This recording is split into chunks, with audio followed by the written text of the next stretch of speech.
The battle station is heavily shielded and carries a firepower greater than half the Starfleet.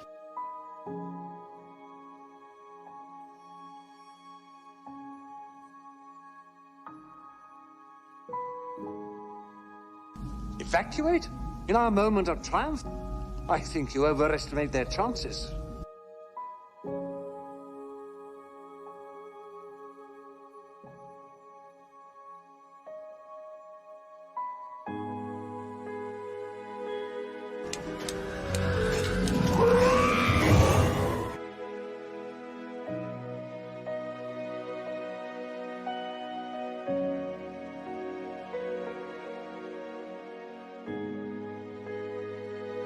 The rebellion will continue to gain a support in the Imperial Senate.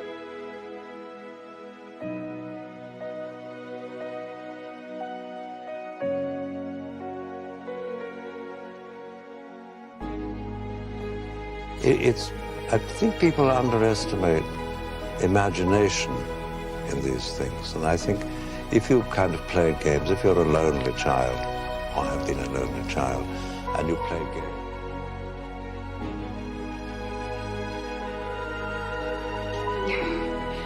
Luke's just not a farmer, Owen. He has too much of his father in him.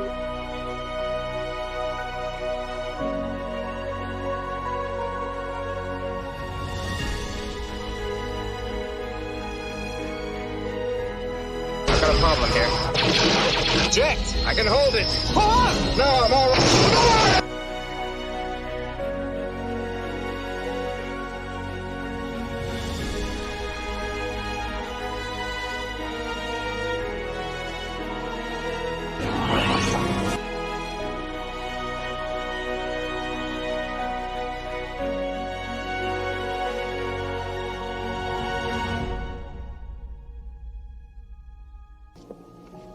I don't think he exists anymore.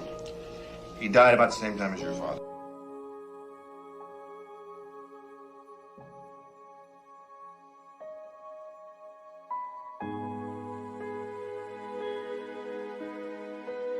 Una puta solo.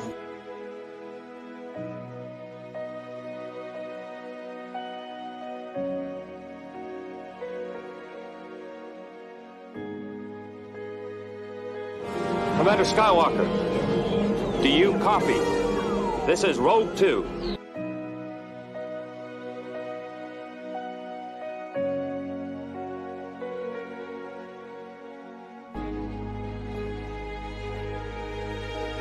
All wings report in.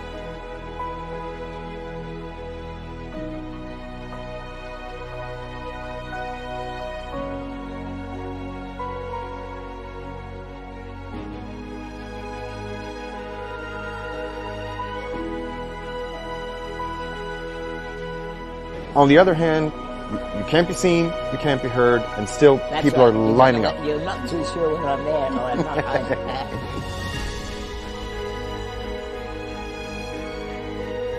We're saddled with a lot of that dialogue, and a lot of times I don't know what the dialogue means. You're given certain dialogue just to accommodate a move across the set. And so you can't.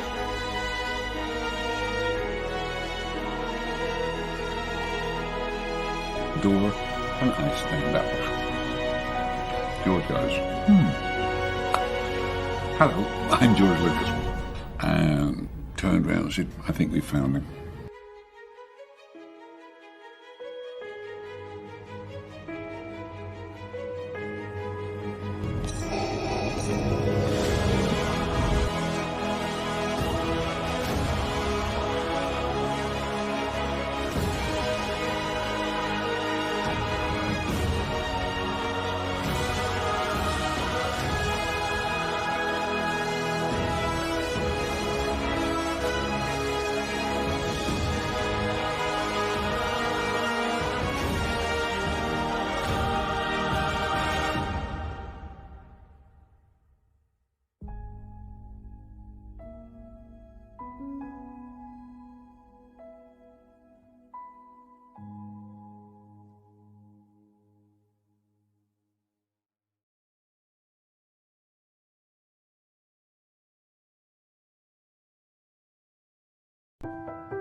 Share the stream.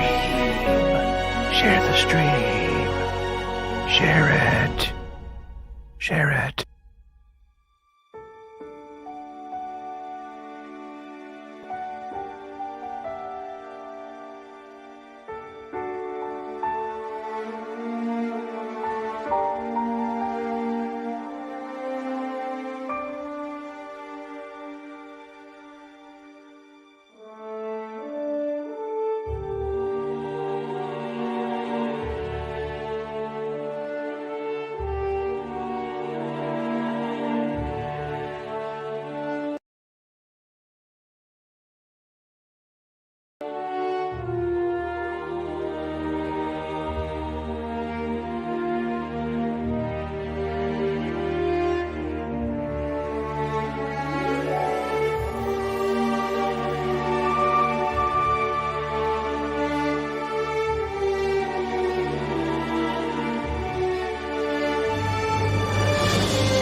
Share it. Share the stream. We are Echo Base.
Become a member today.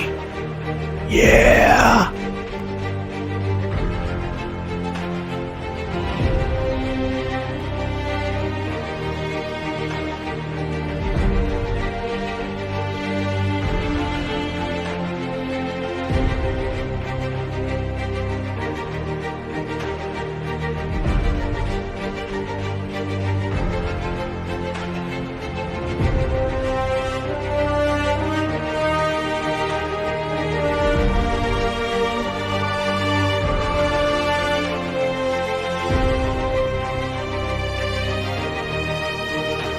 Stephanie Janicek.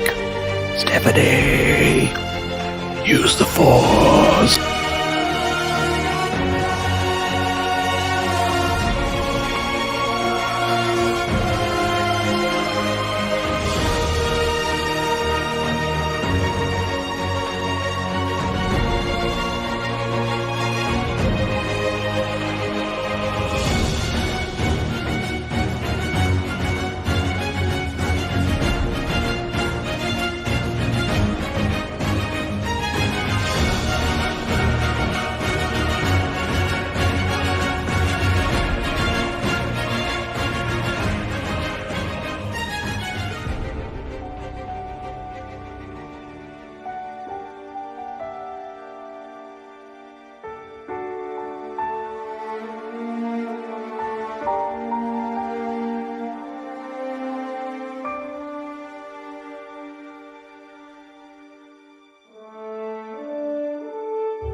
you are Echo Base.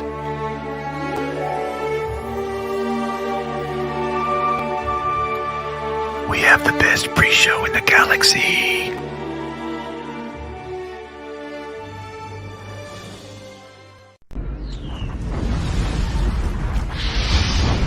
Echo 3 to Echo 7. Tano must be Echo Station 3PA. Spotted the triumphantly.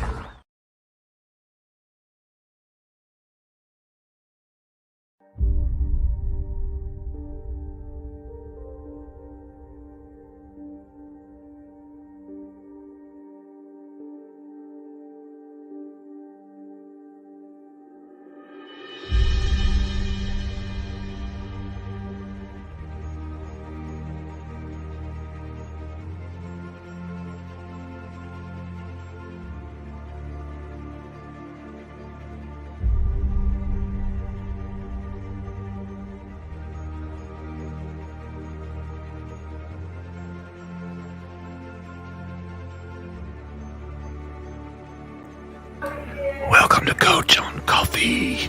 Yeah.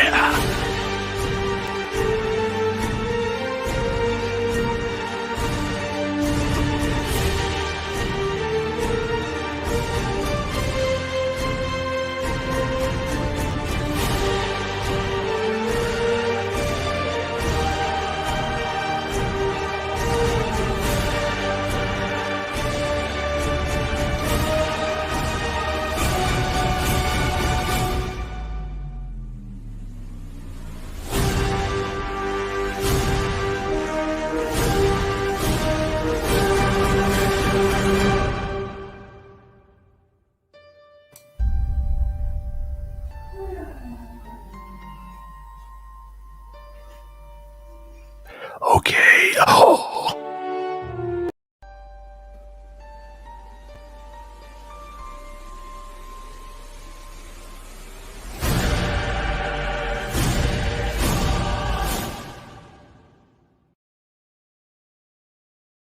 Just like before, to their horror, many left the theater disgusted and in disbelief in several of the creative choices made by Lucasfilm.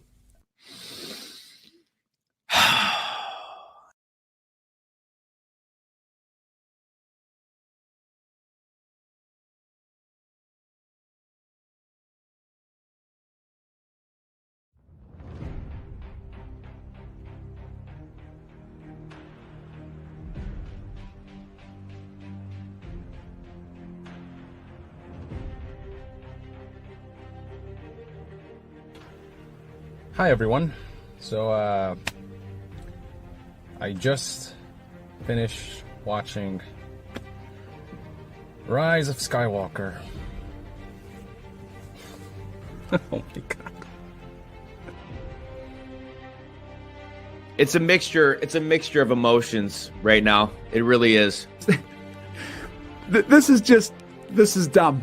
This is so very, very dumb. I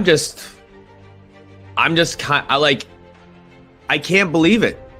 I honestly can't believe what I just watched. I just can't.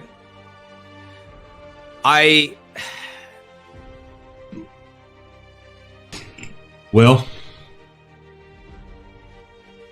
we're here. We saw it.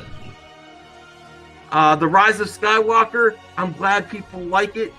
It just seems like we're back where we started. Here we go. How did we get here? What happened? Like, what happened to Star Wars? What happened? Where are we? What weird alternate dimension am I in? Now, is this as bad or worse or better than The Last Jedi? I don't know. I think they all suck. I liked this movie, but also hated it with every part of my being at the same time. We'll get your thoughts later. Hated it. Hated it. It is not a film that I would suggest wasting money on. I would want nothing more than to go in that theater and just forget about all the stuff online and the leaks and whatever else BS there's out there, and to just be a fan of Star Wars and to have my popcorn and just go into a galaxy far, far away and fall in love with it and just be a little kid again. And I went in with that intent, and I couldn't because it felt like a studio rushing through beats to please every fan they could try and check off the list and try and justify a lot of the things they did, and you could just see it on screen. The Rise of Skywalker is my least favorite of the 9 core saga films. I saw some people say this movie's bold, like it had some bold decisions. I didn't see anything bold in here. There's nothing bold about this movie. There's a difference between bold and desperate. This film doesn't take away from my Star Wars fandom. I still love Star Wars just as much. It doesn't diminish my love of Star Wars in any way. It surpassed my expectations on how indescribably dumb it is. And it's, as related to The Last Jedi, I'm a bit speechless on how actually dumb it is, even though I knew what was going to happen because the leaks were 1000% correct. There are scenes that I thought were really great. There's just so much in this film that didn't work for me. That Rise of Skywalker is shaping up to be an utter freaking disaster. You've got reviews like this from our good friend Scott Mendelson, who's been known to be a shill, but even he is saying Rise of Skywalker is the worst Star Wars movie ever. The story felt very convoluted and rushed at times in all acts of the film, as if the movie was multiple movies in one, where even at times it didn't take enough time to focus on some of the core characters. I left the film conflicted. I think that there are some good things that they tried to do in the film, and I think they also faced a number of really large obstacles in trying to button up every storyline that had been started, not just in The Force Awakens, but also tried to be continued in The Last Jedi. So there was a lot of material to try to juggle, and when they tried to add buttons to all of those storylines and make every fan satisfied by what happened, I think they struggled a little bit with that. I think this is a movie that a lot of people are going to like. It's got some big highlight moments. JJ went for some stuff that's very different and very bold, and I applaud him for it. Like I said, I think a lot of people are going to really like this movie. Unfortunately, I'm not one of them. I got to say, I don't ever remember walking out of a Star Wars movie as disappointed as I was in this one. How are the people that we've always considered to be the shills, how are they now not liking this? This thing is just a mess. It's a mess through and through. And all it does is destroy Anakin's sacrifice, Luke's story. Palpatine is a joke. I'll say this first as a caveat kind of for the entire conversation. We just saw the movie.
And welcome back to Echo Base Network. We are so glad that you guys are here with us on our weekly Saturday night live Star Wars show and everything else that we want to talk about. We are so excited to do this, guys, with you tonight. Tonight is truly a celebration of this past week. This has been one of the best weeks of Star Wars that in my opinion, we've had in a very long time. If you're new to the channel, I am the coach. I am the co-host here of the show, and I'll bring in the other half of Echo Base Network right now. The one and the only Nick is with us. What is up, brother? There we go. I was muted. All right. What's up, everyone? What is going on? I am not going to be on camera tonight, guys, because I'm on call. I'm not cleaned up. I'm going to probably be doing work stuff in the background, muting my mic a bunch, and I didn't want to be a distraction and stuff, being on camera, trying to do multiple different things tonight. Yep. Well, all good. Well, like we just said, welcome back to the show. We are pumped to do this Saturday night show with you. So before we get into it all, I want to say welcome to Leia Rose, Debbie Young, the legendary Tron, LR Dice, Jedi Master Lawrence, MR Chenier, Alan Copeland, Darth Revan, Brandon the Anime Guy, Brandon Deeks, Black Dragon, Venger, Matt Rissman, Lombardi 1969, The Star Wars Guys, Caleb Mathis, Oluvrian Imikara, Josh Main, Thomas Mess, Christopher Hamlet, Bobby F65, Toda Maurice, Aaron Bubba Ratliff, Headless Ned Stark, Seat the Con Ned Stark, Cobra Disney Jedi, The Stanleys, Gail Anderson, Felix Quiros, Dark Scorpion, Scott Westbrook, Stephanie Janisek, Smuggler's Cantina, Red Tigress, Matt Deween, Bobo Yogi, James Ligon, Louise X Sparrow, Griffin Turbo, Dominic Ruocco, Jorge, Keely Chow, David S., Jarrett Clayton, Old Star Wars Nerd, Jacob Glazer, Green Lantern 345, Star Chip 66, Humphrey Bear, The Young Yoda, Red Sea, and The Mandalorian and John 42, and everybody else that I missed. Nick, we got a super chat right here at the top of the show from Norbson. He sent in a $12 super chat. He says, last episode with Luke was magic to me. Watching it on and on. Hope to see more of my hero with more cameos of my other heroes from the OT. Have a great show, guys. We'll catch up tomorrow. Well, thank you so much, Norbson. We greatly appreciate that. And that's exactly the kind of stuff that we're going to be talking about tonight. We got another super chat, or actually a member message from the Young Jedi. The Young Yoda, rather. He said he's been a member for 5 months. He sent a member chat. He said, Hail Echo Base Network. LR Dice sent in a $20 super chat, Nick. He said, LR awesome Dice. Start to the stream. Absolutely awesome. Rest in peace to all of our heroes for bringing our beloved Star Wars to life.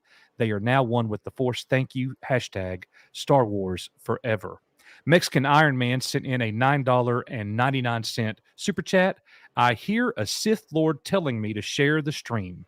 I hope Nick and Coach are okay. I hope the dark side of the Force is not taking over the shell. No dark side here, except for when Nick's been drinking. Let's see. Bobby F65 with a $4.99 super sticker. Thank you very much, Bobby. Mexican Iron Man. I hate that StreamYard doesn't let you see the super stickers. I know, but we really appreciate it though, Bobby. Yep. Thanks, Bobby. And Mexican Iron Man with a $4.99 super chat. He said, I heard the Sith Lord guy again. I'm really worried. Someone get me a yellow lightsaber. Oh my gosh. We'll be seeing him with his lightsaber at the convention. We'll talk more about that later. The Star Wars guys with a $19.99 super chat. My thoughts on this episode as a Boba episode 5.5 out of 10. As just pure Star Wars, which is now the lens I'm looking at this show through. That's wise. It's very wise, Paul. He said 10 out of 10. My coworker Jordan and I were so happy talking about it at work on Wednesday. It did make it a great week. There is no doubt about that. Thank you so much, Paul, for that. Let's see. We got a $9.99 super chat from Debbie Young, Nick. She says, this episode was a pure gift of love to the original trilogy and prequel trilogy Star Wars fans. The music, the themes, the colors, everything. My heart was happy. We are, you are, Echo Base Network. Thank you, Mama Bear. We appreciate that.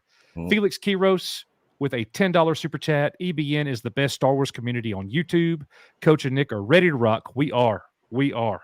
This week, Book of Boba Fett episode was a love letter to all Star Wars fans. I have seen it 7 times. We are Echo Based Network. I am very happy. Same I'm here, glad. Felix. Yeah, well, I feel the same way, Felix. Venger with a 10-pound super chat. Thank you, Venger. He says, when Luke asked Grogu if he'd like to remember, I thought Grogu was going to say, hell no. Are you high? I don't want to remember seeing my buddies die like that again. You sadist. That is hilarious, bro. Oh, that's funny. Hilarious. I love it. And then the last one, Mr. Canadian Buttcrack Media with a $2 Canadian super chat. Hail Nick, Coach, and to the Canadian truckers. Absolutely. Hang on, I got a work call. I'll be right back. That's fine. All right, well, guys, thank you so much. That catches us up with all of the super chats. We're going to get right into this show. Oh, and there's one more super chat that just came in from our brother, none other than Valiant Renegade. Anyone know when the Book of Boba Fett comes out? Still waiting. Oh, man, I hear you. I hear you. Oh, man, that's so funny. Thank you, Valiant. And the Sith Lord is a metalhead with $5. Mexican Iron Man wasn't talking about the Sith Lord. Big fan of your channel. Keep giving us good content. Well, thank you so much, bro. I really appreciate that. It is our truly our pleasure. Well, guys, thank you so much for all of your financial contributions to the channel. The Sith Lord is Metal, Valiant Renegade, Mr. Canadian Buttcrack Media, Venger, Felix Quiros, Debbie Young, the Star Wars guys, Mexican Iron Man, Bobby F65, LR Dice, and Norbson. We are Echo Based Network, and this video is for you.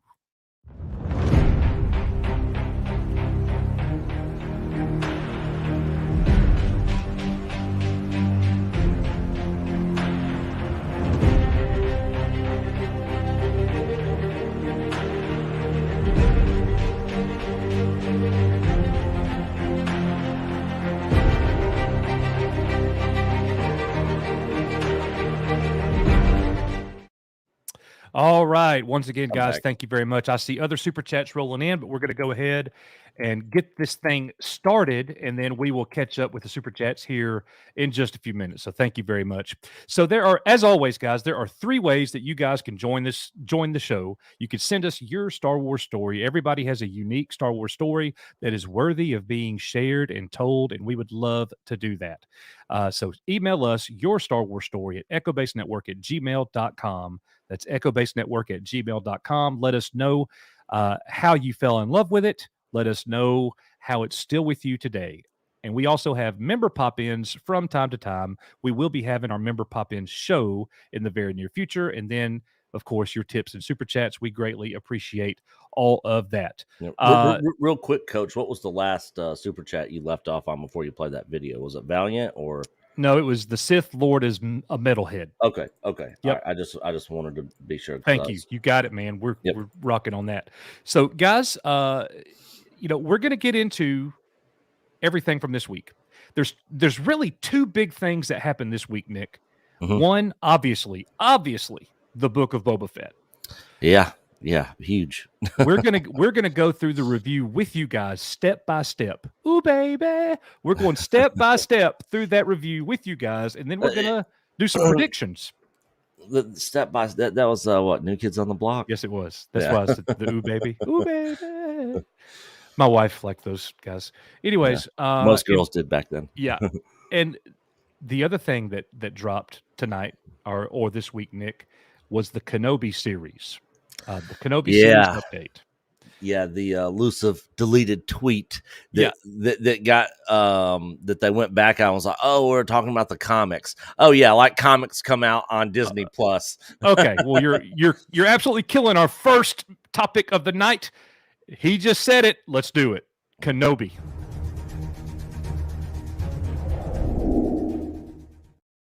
All right, just like Nick just said, most of you already knew that information anyways, so that is all good.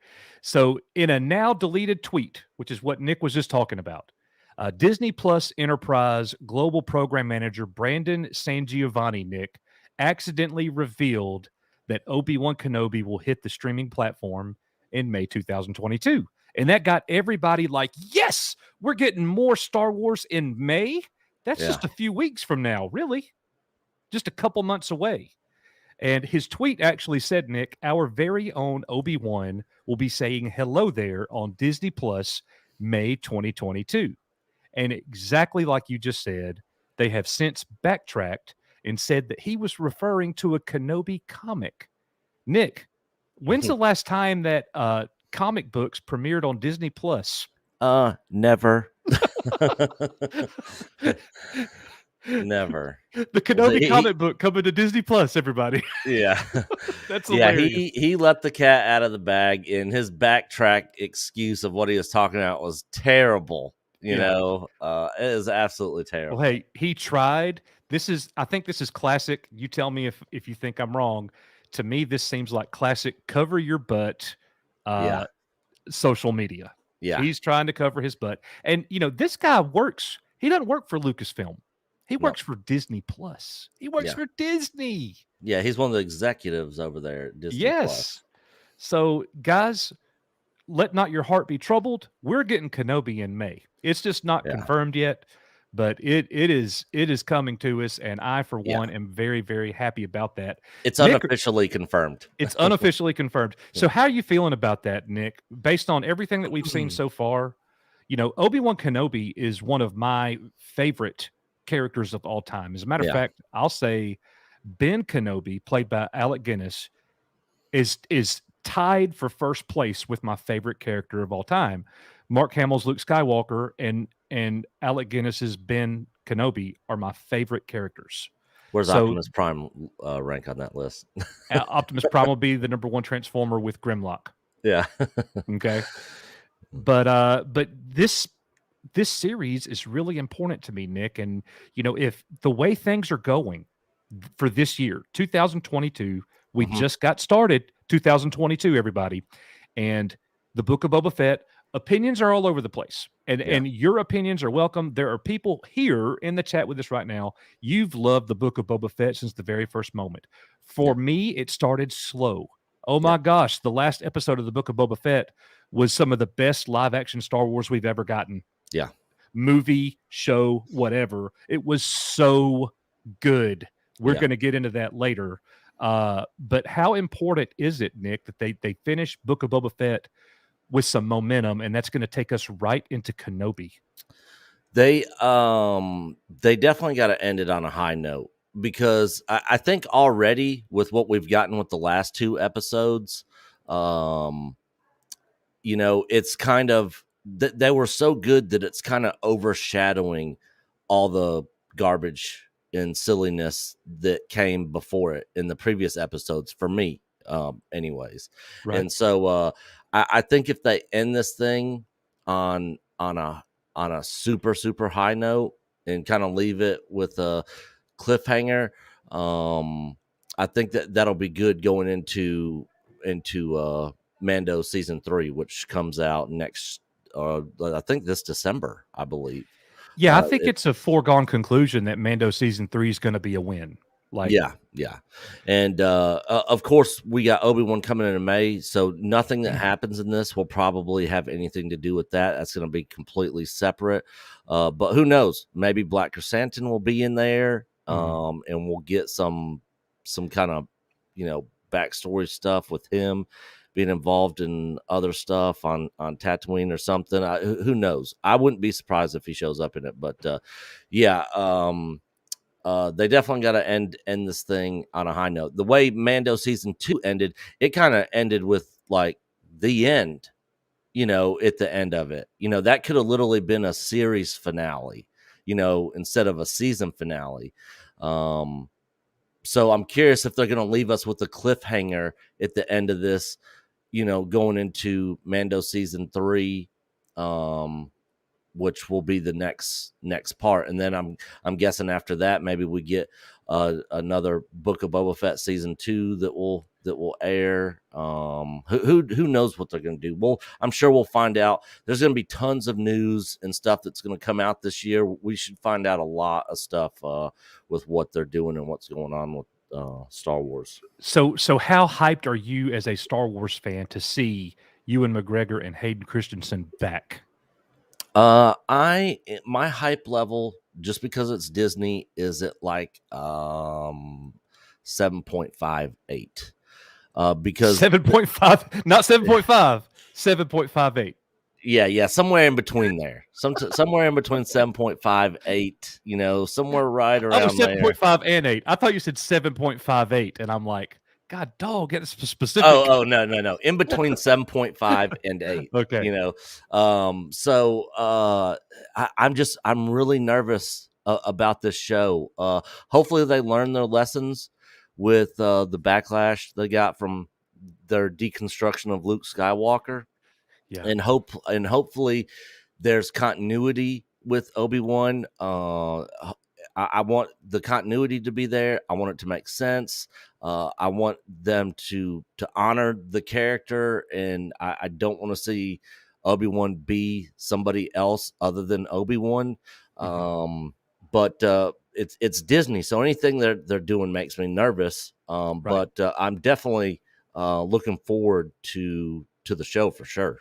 So, you just mentioned a few moments ago about Grogu and Mando season 3 and all that. So I got to ask you, I've seen some pretty interesting comments online in that last episode of Mando in chapter 16, the season 2 finale.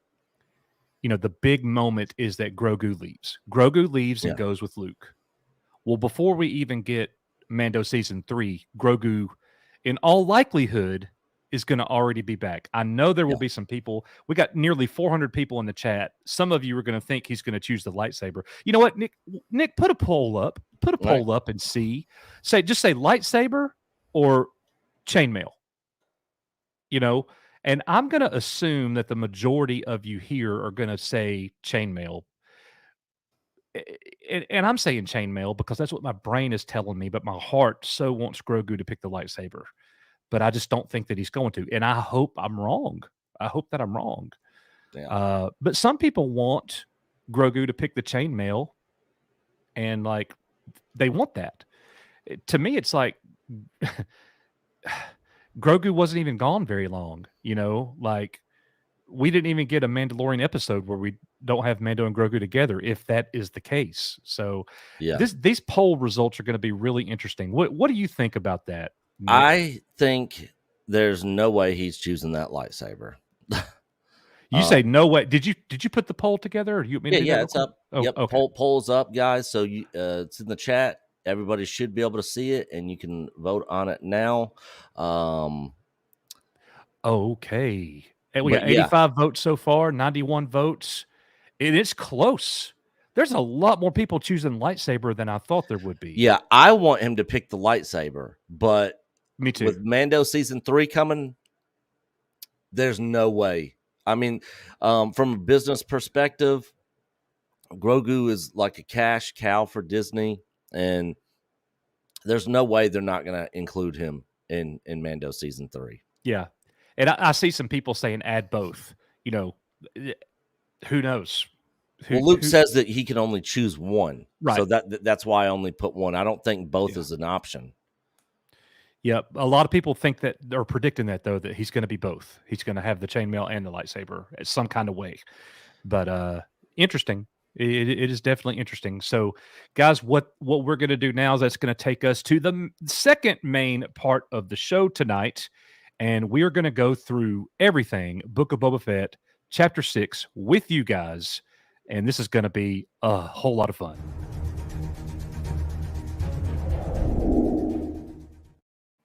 All right, Nick. So you and I got up at, or actually, I got up at 1:45 a.m. to do our reaction to the show on Wednesday morning. Wednesday morning, 1:45 a.m. The show drops right before 2 o'clock. By the way, if you get up at 2 o'clock, it usually drops around 1:50 a.m. If you're East Coast, 2:50. It's about 10 minutes before the hour is up. I woke up about 10 minutes after 2. Yeah, so I was already doing my live stream, or not my live stream, but my reaction when you called me. Yeah, I was already in it. I thought you just went back to sleep. No. Oh yeah. I figured. I saw your message later. Yeah. So, but yeah, I was going ahead and knocking it out. So pretty cool this year or this week, Nick. What we did was we both did our own reactions and our both post viewing and we kind of saw the episode as the same. So what we want to do now with you guys is go step by step, again, ooh baby, through the entire episode. So the episode starts out, Nick, and chapter 5 was a good episode. Yeah. The criticism with a lot of people was that it wasn't a Book of Boba Fett episode. It was Mando. It was a Mando episode. It was Mandalorian. No matter where you are there, I said that myself. We fast forward to chapter 6. It starts out with Timothy Olyphant's Cobb Vanth versus the Pikes. Mm-hmm. So you want to take us through that scene and what you thought? Right away, we're at what they call now Freetown, not Mos Pelgo. It's called Freetown now. And the marshal is out on patrol. What did you think about that scene, Nick? I wasn't expecting him to show up in that scene, so I'm sitting there watching it, and like I actually thought, are they gonna show like Luke's old homestead here? Right. That's what I was thinking. But then of course he shows up, and I was like, oh, okay, Cobb Vanth's here. Which I love that character, and I'm glad that they brought him back. But yeah, I thought it was a great scene. He basically, let him leave with the credits, but left the spice there, which he then just kicked over and let it blow through the wind. Yeah, this spice is worth more than your town. Yeah. I thought that was a pretty good scene. And I liked how, Timothy Olyphant,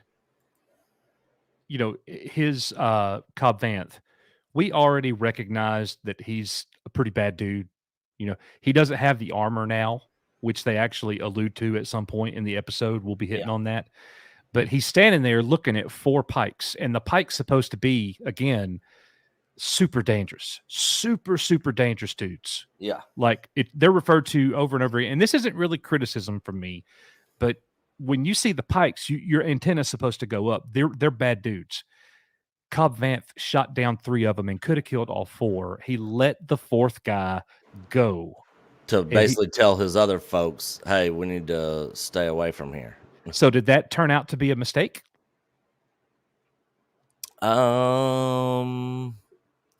In a way, yeah. Because basically, what she should have known this was going to happen. Basically, he just went back and said, hey, this guy's giving us problems, took this stuff. And he should have known there was going to be retaliation, and of course, that's when they sent a special somebody that we'll get to later on in this discussion. Oh, yeah. Oh, yeah. I'm actually glad that he let that pike go. Yeah. Very much. But I thought it was a really cool scene. Definitely got the Western feel with Cobb Vanth. And I see, I just want to say this again, guys. I see everybody's super chats rolling in. What Nick and I will do is we will clear all super chats after our last main topic. We got one more main topic to go, then we will go through all super chats. So stay with us. So the next part, Nick, of the episode, after the Cobb Vanth and after the Pikes issue, we go straight to Mando. He is in space in the Naboo starfighter, the altered Naboo starfighter, which kind of growing on me. It's kind of growing on me a little bit. It's pretty freaking awesome, dude. Yeah. Now I get the whole, how's he going to be a bounty hunter with it? I don't know, but it's pretty cool. So Mando is arriving on an unnamed planet, and we see an old friend of all of ours, R2.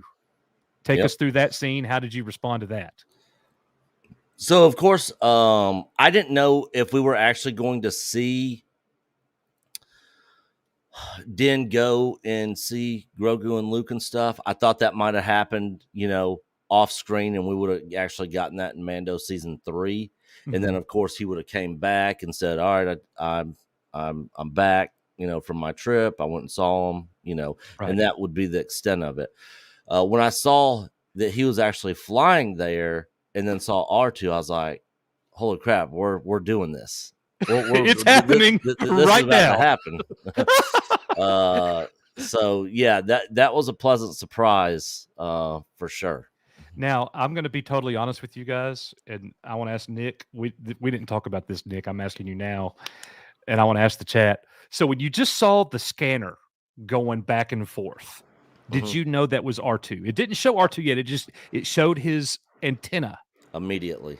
I didn't, but that's because really? it was 2:00 in the morning, and I'm like, okay. Just kind of watching. Yeah, And then I knew immediately. Yeah, it pans down, and I'm like, oh my gosh, this is happening right freaking now. We're doing this. And it's not just, oh my gosh, we're getting Luke, we're getting Grogu. It's, oh my gosh, there's R2-D2. Yeah. Like, for so many of us, that has just as much meaning as anything else. Yeah. Like, Mando is sitting there chilling with R2, and R2 is leading him around. Now, what do we know about R2? One of the most famous droids in the galaxy. He has not had his memory wiped. It's given him a very different personality. R2-D2 can command clones on the battlefield. Like, he could lead you into war. R2-D2 is dope. There is absolutely no question about that.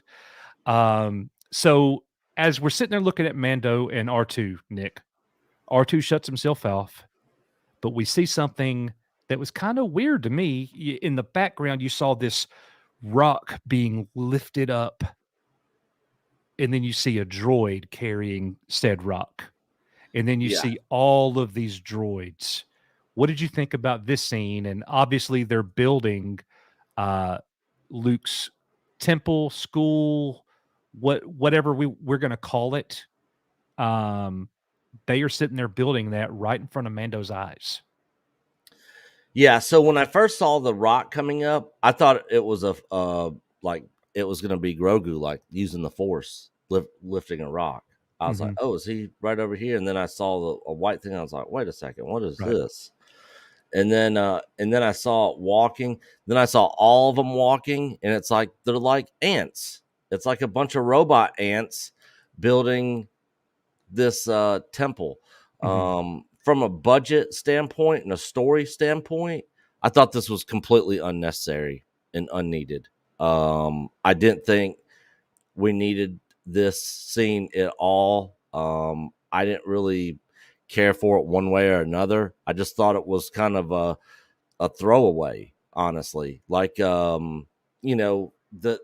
could have basically told the same story here, having it already have been built and it just sitting there looking old, and not had those things in there.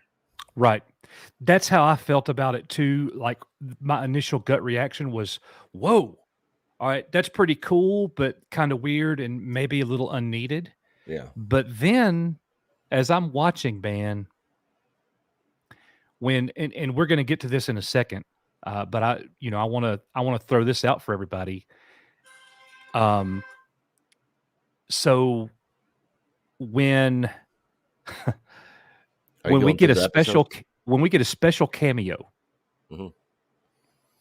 when you see all those droids, okay, there's one person in the galaxy there was one person in the galaxy that was a master at working on droids and repairing droids.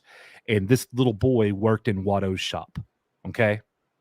And Anakin helped make Watto very wealthy. And we know what happens.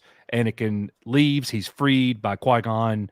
And Watto eventually has to sell a lot of his business and loses. He has to sell Shmi because he's not making this kind of money, because he doesn't have a little boy tinkering and making things in droids.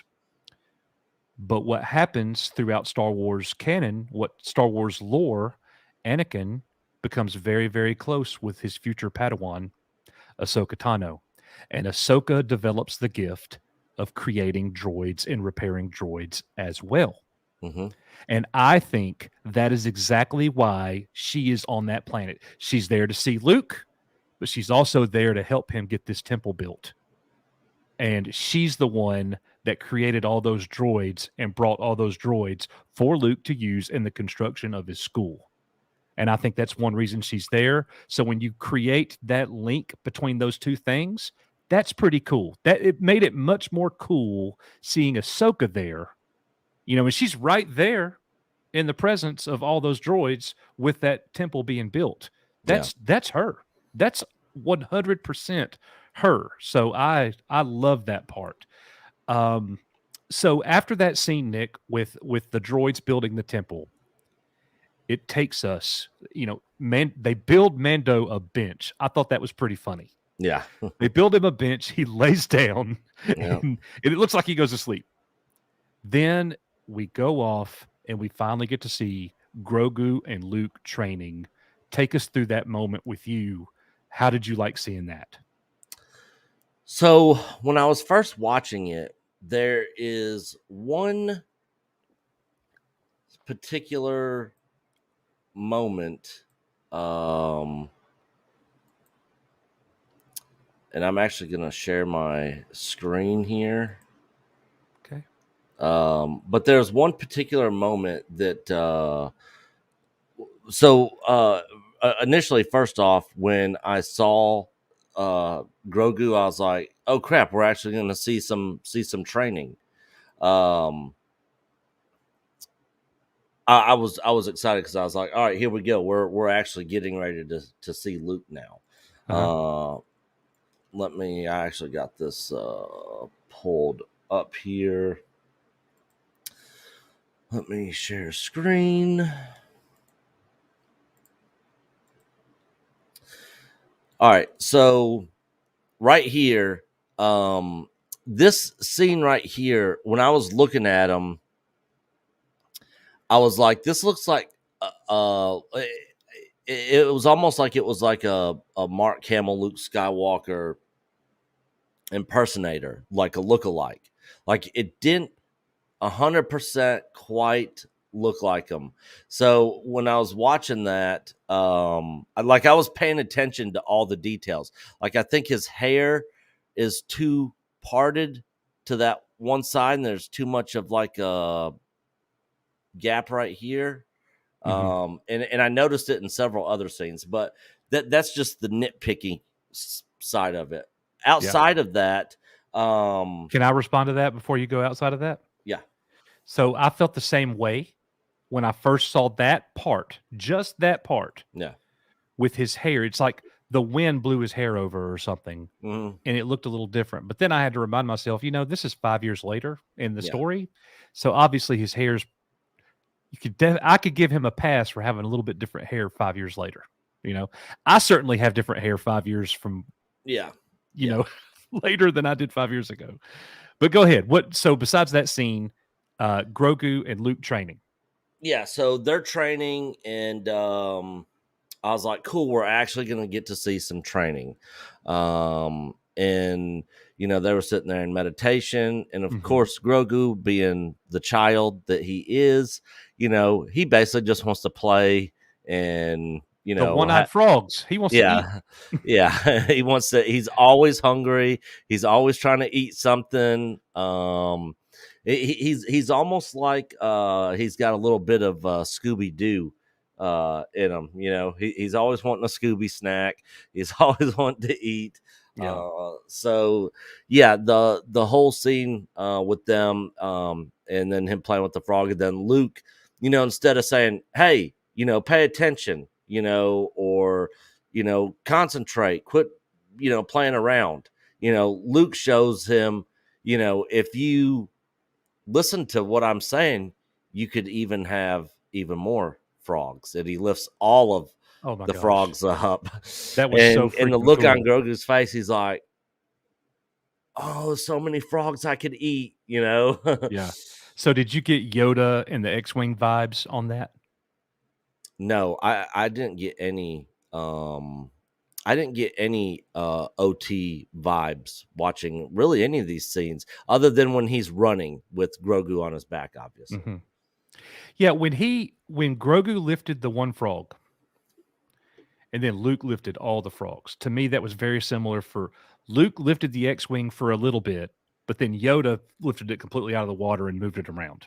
Yeah. You know, that I kind of got that vibe there, you know, in that moment. How big of a win is it for Lucasfilm, Nick, to have Shamook? Man, Shamook killed it. Even though I don't think this is a perfect looking Luke Skywalker, it is way better than what we got in Mando season 2. And it's good enough for me. Yeah, it's an A+ for me. Yeah. Like, yeah. It's not perfect, but it's good enough. It's a A. It's a A. So, for sure. And that makes me think it is likely that we're going to get more Luke cameos as we go through this. Yeah, you know? and it even makes me excited to see, because I've seen Shamook's Harrison Ford deep fakes, Carrie Fisher, all that stuff, and I think that we are going to get. I think the rumors are going to be true, and that we're going to see Han next week. Will Luke be there, or will Leia be there? That's the question. If we get Han, I'm like 99.9% sure we're going to get Chewie. It would just make sense. And so I'm going to be curious to see how he looks and sounds. So I'm actually pretty excited for this next week's episode. And normally I'm not really that excited going into these next episodes, just because it's Disney, Star Wars, and I'm always just kind of hold back my excitement somewhat. But I'm actually excited to see this last episode. I am so excited to see this last episode. So Grogu and Luke training, let's fast forward a little bit into a little bit more of their training, because it's going to break away, then it's going to come back to them. Yep. What about the training ball, Nick, and Luke, helping Grogu with force jumps and moving around? How did you feel when you were watching Grogu jump and flip from rock to rock and move his little feet pretty fast? I got some Yoda vibes from the prequel trilogy when I saw that. Yeah. Well, right after that scene when Luke and Grogu leave, I thought it was funny how he was using the Force to kind of lift Grogu up and along. And then, of course, he says he talks about Yoda saying size matters not, and is talking to him about Yoda, and it's like, that's how he spoke. He spoke in riddles and all that. But even bigger than the jumping around was the scene that happened right after that, when Luke was helping Grogu remember back to the Jedi Temple in the Clone Wars. So so that's the next part that we're going to, is that Luke asks him if he wants to remember, and he puts his hand on his head and helps Grogu. When that moment happened, before they shifted over, did you think we're about to get Order 66? No. Well, when he was putting his hand, I was like, yeah, we're about to get a prequel moment here. I knew it was coming. Right. And so I was curious to see what we were actually about to see and how much we were going to see. And we pretty much saw about as much as I thought we would. 3 unknown Jedis who we don't know who any of them are, in a hallway, or what appears to be a hallway, in the Jedi Temple with the clones. And the other thing is, the clones that were using that scene were from the 501st, and they were not CGI like how George Lucas did with all his clones in the prequels. These were actual 501st members in their actual armor and suits, and I thought it was an awesome scene. I thought it was really well done, and then they cut it off, and just leave more questions and more wondering, and I think that's good storytelling and good writing there. It leaves you wanting more. It leaves you wanting to see more of what happened. So now I am interested even more, having just seen that one little clip flashback of what happened. who rescued him, who got him off of Coruscant, and getting that whole story. We may never find that out. I hope that we do, but it's definitely interesting, and I love the feel of taking us right back into the Jedi Temple, and seeing those 3 Jedi go up against the clones after the clones had turned, and you see them all 3 fall. They all 3 fell, and man, that's like there's never been a bad Order 66 scene in Star Wars. Yeah, ever. Yeah. Whether you're talking about Revenge of the Sith or Clone Wars or let's see, where else have we gotten it? The Bad Batch. Doesn't matter where we go, we get an Order 66 scene. Rebels. It's great. It's great. We need more of that. Whew. That is so powerful. Yeah. So after the Order 66 scene, Nick, a scene that had a lot of meaning for me was right away. Mando hears something and he pulls his pistol so quickly and points it at the noise, at the sound, and lo and behold, Ahsoka Tano is standing there, arms folded, smiling, looking at Mando. Yeah. So when I saw that scene, I was like, holy crap, Ahsoka's here too? Like, did she just get here? Has she been here the whole time? Like, what's going on? Like, all right, she's here too. But after watching it and seeing all her scenes in this,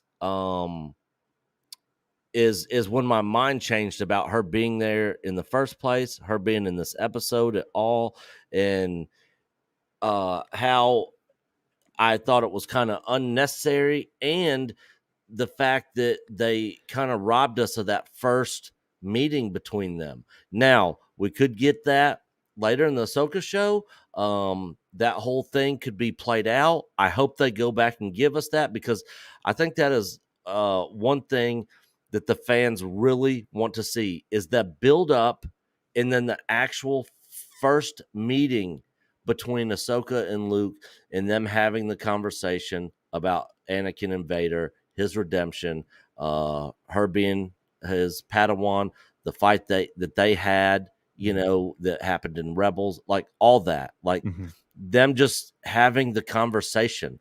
Like I would watch, if that was one whole episode, I would watch that whole entire episode and be happy just to sit there and have a whole episode just be the conversation and quick flashbacks and stuff, and Luke asking questions and her asking him questions and them talking, like that would be like amazing to actually see on screen.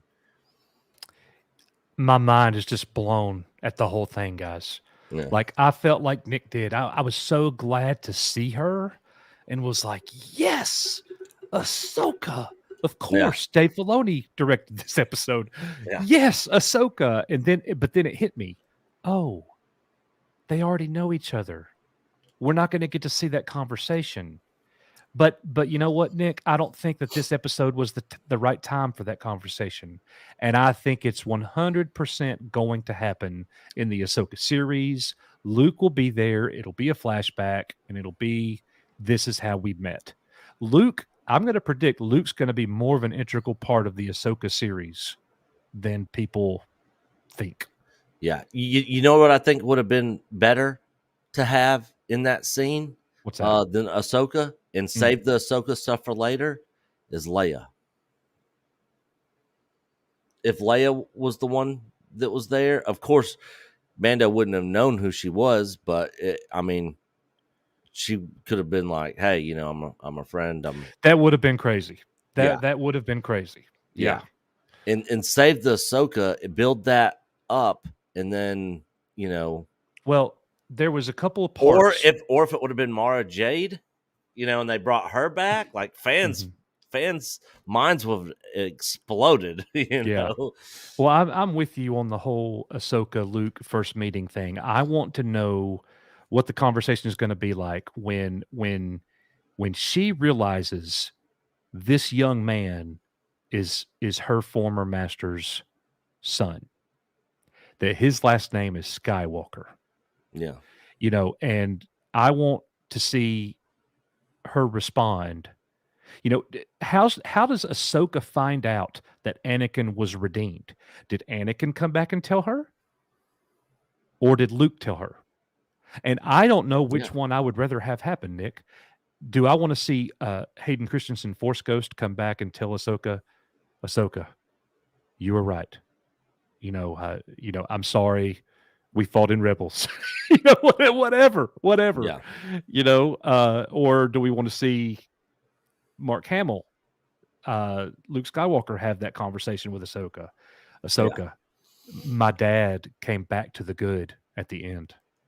You know, or what if all three of them talk together? How can you get more Star Wars than that, Nick? Yeah. Ahsoka, Luke, and Anakin all talking together. Man, that would be insanity, like absolute insanity. You know, and maybe that's something that we're gonna get. Like maybe maybe the first 2 episodes of the Ahsoka series actually happen before this episode. Maybe it picks up with after we see her in Mando season 2 when Mando leaves. Yeah. You know, maybe that's where the Ahsoka show picks up and it leads up to the Luke moment and then moving forward, you know. Guys, I am seeing super chats continue to roll in. Nick and I are about to go through and clear all super chats, and then we'll move on to our third main topic of the night. So we appreciate that. We are going to be hitting them very soon. So yeah, I'm with you, Nick, and I cannot wait to get more Ahsoka. And I love Rosario Dawson, man. She is so fantastic. It's better than I ever could have expected. Yeah. You know, everybody was, you know, really hardcore on having Ashley Eckstein play the character. I was guilty. It's the voice, all that, and I completely understand that. But this is an older Ahsoka. You know, you look at Mark Hamill today; he doesn't sound like he does today as he did in Return of the Jedi. You know, that's why all the voice stuff for him is all, you know, synthesized and stuff. You know, Mark Hamill can't do that same voice today. So the fact that they brought her in and she's a terrific actress, like I think they knocked it out of the park with this. I think she's perfect for this role, and it does a very good job playing older Ahsoka for sure. So the show continues after Ahsoka and Luke and Grogu, and we get Mando in the Starfighter again, and this time he's going to Tatooine. I love the scene of Mando flying in. You see Jabba's palace in the background, and he actually goes into like the little cargo bay area, and you see the skiffs and all this stuff in the back of Jabba's palace. And, you know, Mando walks in. Finnick Shan is holding a meeting with Boba and his entire team. Now, we got about 33 seconds of Boba Fett on screen. And I'm, you know, I'm just going to throw this out there for everybody. You know, there's been a lot of criticism about, you know, how is this the book of Boba Fett? He's not even in it. We've joked around about it. I just posted a meme earlier today saying in the next episode, Boba Fett will make a cameo appearance in the book of Boba Fett. Yeah. That's all funny. But when I'm getting the kind of quality Star Wars that we just got in Chapter 6, I don't care if Boba's in it or not. You know, I'm looking at this show now as, and I think I'm going to look at this Mandalorian, Boba Fett, Ahsoka. I think my lens is changing a little bit, Nick, and now I'm watching it, and it's like it's Star Wars. Yeah, that's what I'm watching. Yeah. I'm watching Star Wars. You know, I hope we get a Mandalorian episode without Mando in it, just to do that, and it still be a great episode. You know what I'm saying? Yep. So, what did you think about the scene? Finnick Shan holding the meeting. You got the mods there. You got the Gammies there. Black Chrysanthemum is in the house. They've got the hired muscle now, Finnick Shan says, because you got Finnick, who's a super killer. You got Black Chrysanthemum, and now you got Mando showing up. So yeah, I mean, between Finnick, Shan, Boba Fett, Mando, Black Chrysanthemum, those 4 right there is the muscle. That Vespa bike gang is throwaway trash. They're red shirts. They're Operation Front Shield. Yeah, they're Star Trek red shirts. I hope I see that whole entire Vespa gang get wiped out in this next battle. That would bring a lot of joy to me. Seeing them basically just get wiped out. I would love to see that. And then, of course, Mos Pelgos, Freetown. Yeah, Freetown. That's where the foot soldiers are going to come from, and a lot of those people are just regular people. So yeah, it's I'm going to be curious to see how intense and how big this next battle is, because a lot of when you see them walking around town and Mos Espa and all that, it doesn't seem to be a whole lot of traffic and a whole lot of people around. It's a big city, but every time we see everything on screen, I'm not really seeing a whole lot of people there. I mean, I'm seeing people. It's just not a busy metropolis, Right. Yeah. So that's the next scene is Mando says, I might can help with the foot soldiers. So he goes to Freetown and he asks Cobb Vanth, can I buy you a drink? I thought that was pretty cool. Yeah. So they go to the bar and they're sitting there talking like 2 old friends. And Mando's telling him, you're not having a problem yet, but you're going to have a problem one day, and you need to help us. And so Cobb Vanth basically says, I will see what I can do. Which at that point, they're going to be fighting alongside Boba Fett. Yeah. There's no doubt about it. So then, Nick, we get one of the coolest moments in Star Wars history. Yes. I'll let you take it. So Mando ends up leaving, and people are walking around, and you see a silhouette off in the distance. Now, 2 things here. It seems like people walk everywhere quite a bit in the show. Nobody uses speeders or ships to travel around other than the Clytunian skiff biker gang people. They're seem to be the only ones that travel around. So I see this silhouette walking through the desert, and I'm like, who is this? And of course, the very first time you see it, it's so kind of small and fuzzy and hazy. You can't really make out who it is. I knew who it was immediately. But then they show, he kind of sees them walking, and he's, kind of looking around, and then they show the silhouette again, a lot closer, and right when he was telling everybody, like, hey, you get inside, and then they showed the silhouette again for the second time. That's when I knew for sure who it was. Yeah. And then I didn't think Cad Bane was going to show up this season. Everybody's been sitting here saying it and calling it. Yeah. And I didn't know how. There was a big question mark in my head. How are they going to make him look? How are they going to pull this off? He's a great animated character. Yeah. And boy, did they nail it. Yeah, they absolutely nailed this character, the voice, the look. I thought he should have been a little bit more bluer skin-wise, but after doing some research, I learned that their species do not live long lives. Mm-hmm. And so the fact that he's even still alive at this point in time, and he's old. Yeah. So it's almost like they maybe did the coloring on him on purpose like that, just to kind of show, because when you first see him, his skin almost looks white.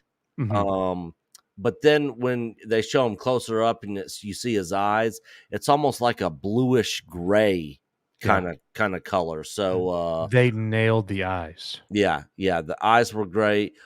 His hat his hat rim definitely got smaller in live action compared to That's okay. The animated series. But yeah, I thought they nailed Cad Bane in this. And the one thing is, I hope this character sticks around. Me too. Like, I hope this next episode he's not involved and they take him out and he's dead. And we get basically 2 episodes. Oh, we can't get Cad that. Bane, Yeah. No, he needs to be around for seasons. Yeah. And he's dead. Yeah. So yeah, fingers crossed they don't kill him off. Now, I did see in the chat just a second ago that I wanted to mention this.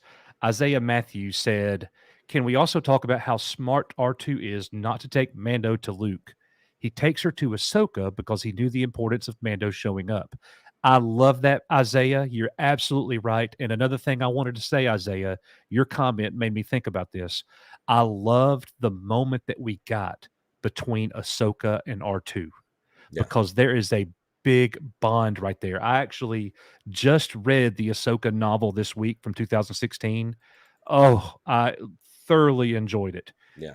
And so many times throughout the book, she is longing to have R2 back with her, missing R2.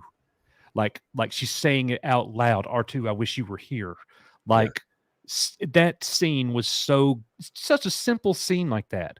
For her to walk up and pet R2 and say something to him, you know, like I just love it. It brought me a lot of joy, that scene. So thank you. See, and that's another first meeting that we didn't get is Ahsoka and R2. Exactly.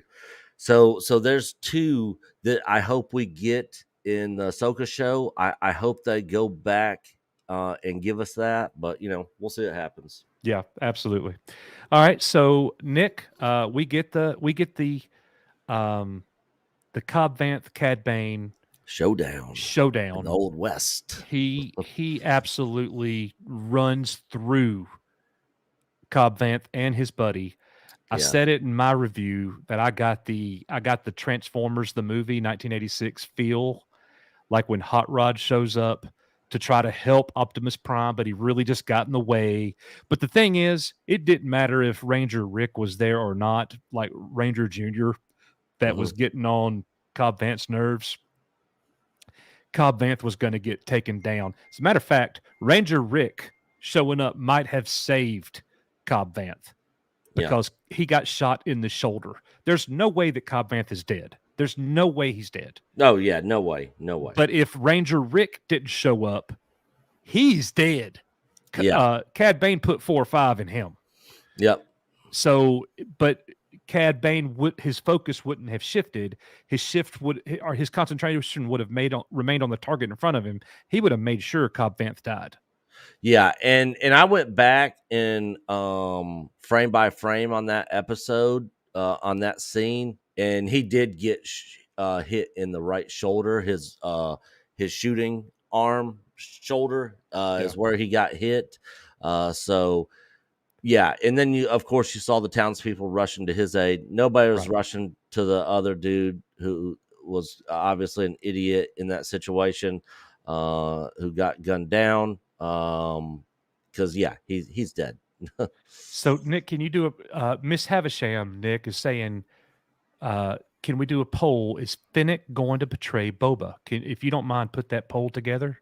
All right. Is Finnick going to betray Boba? And as Nick's doing that, we're almost done with our review here. The Pikes go in to Sanctuary, the Mos Espa bar or sauna or spa or whatever you want to call it. They enter and they sit at the table, and you see Jennifer Beals' character looking at them, and they ask to service their helmets. They refuse. They leave their device there. The protocol droid walks over, and I saw it coming. That's a bomb. Oh my gosh, this war is starting. they're hurting Boba Fett's pocketbooks right there. Yeah.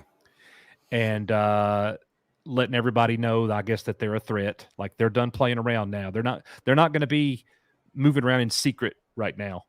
So they destroy that bar. Now, one thing about the scene, Nick, everybody was like, "Oh, Max Rebo died again." I never saw Max. It's implied that he's there because you see, Figure and Dan playing and the band, but I didn't see Max Rebo.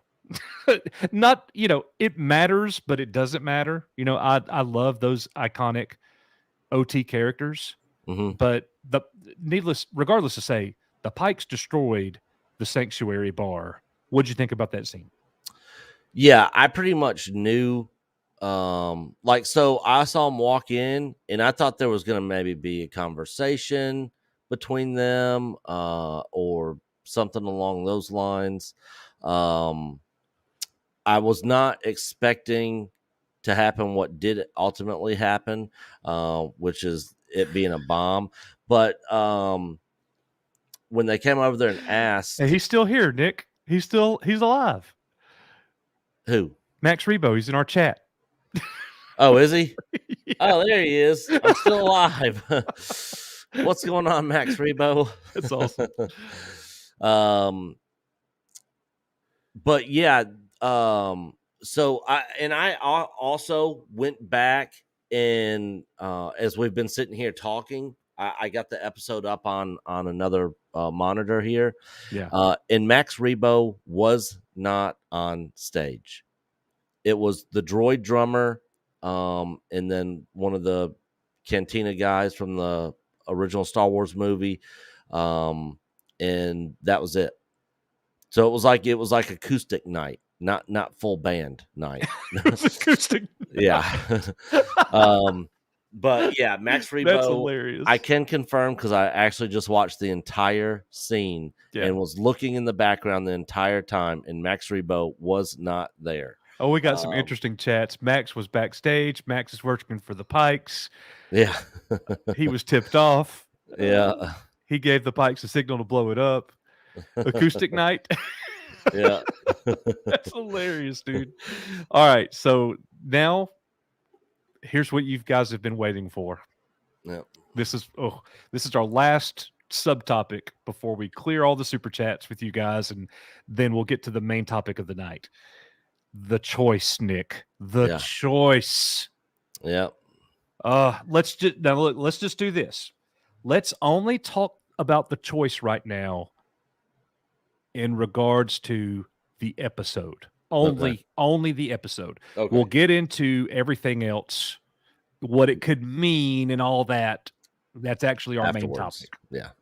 So Luke sits down with Grogu and says, the Mandalorian came by. He brought you a gift. Here it is. You see the ears perk up. Grogu's excited. But Luke says, but I've got this. And he opens the box, and it's Master Yoda's lightsaber. And he turns the lightsaber on. And it's like, oh my gosh, I'm sitting there watching that. And he said, you can only choose one. If you pick the armor, I'm going to take you back to the Mandalorian. Yeah. But if you want to pick the lightsaber and train as a Jedi, you may never see the Mandalorian again. And Luke told him, because Grogu, a short moment for you is a regular person's full life. And so, in a manner of speaking, like he said that in so many words, which I thought that was pretty cool. And for that very reason alone, Nick, I don't think. Yeah, I just think Grogu's gonna pick the armor. Yeah. Now, we already did a poll on that, didn't we? Where we did armor and lightsaber. Yeah, we did, and it was closer than I had expected. It was 38% lightsaber, 62% armor.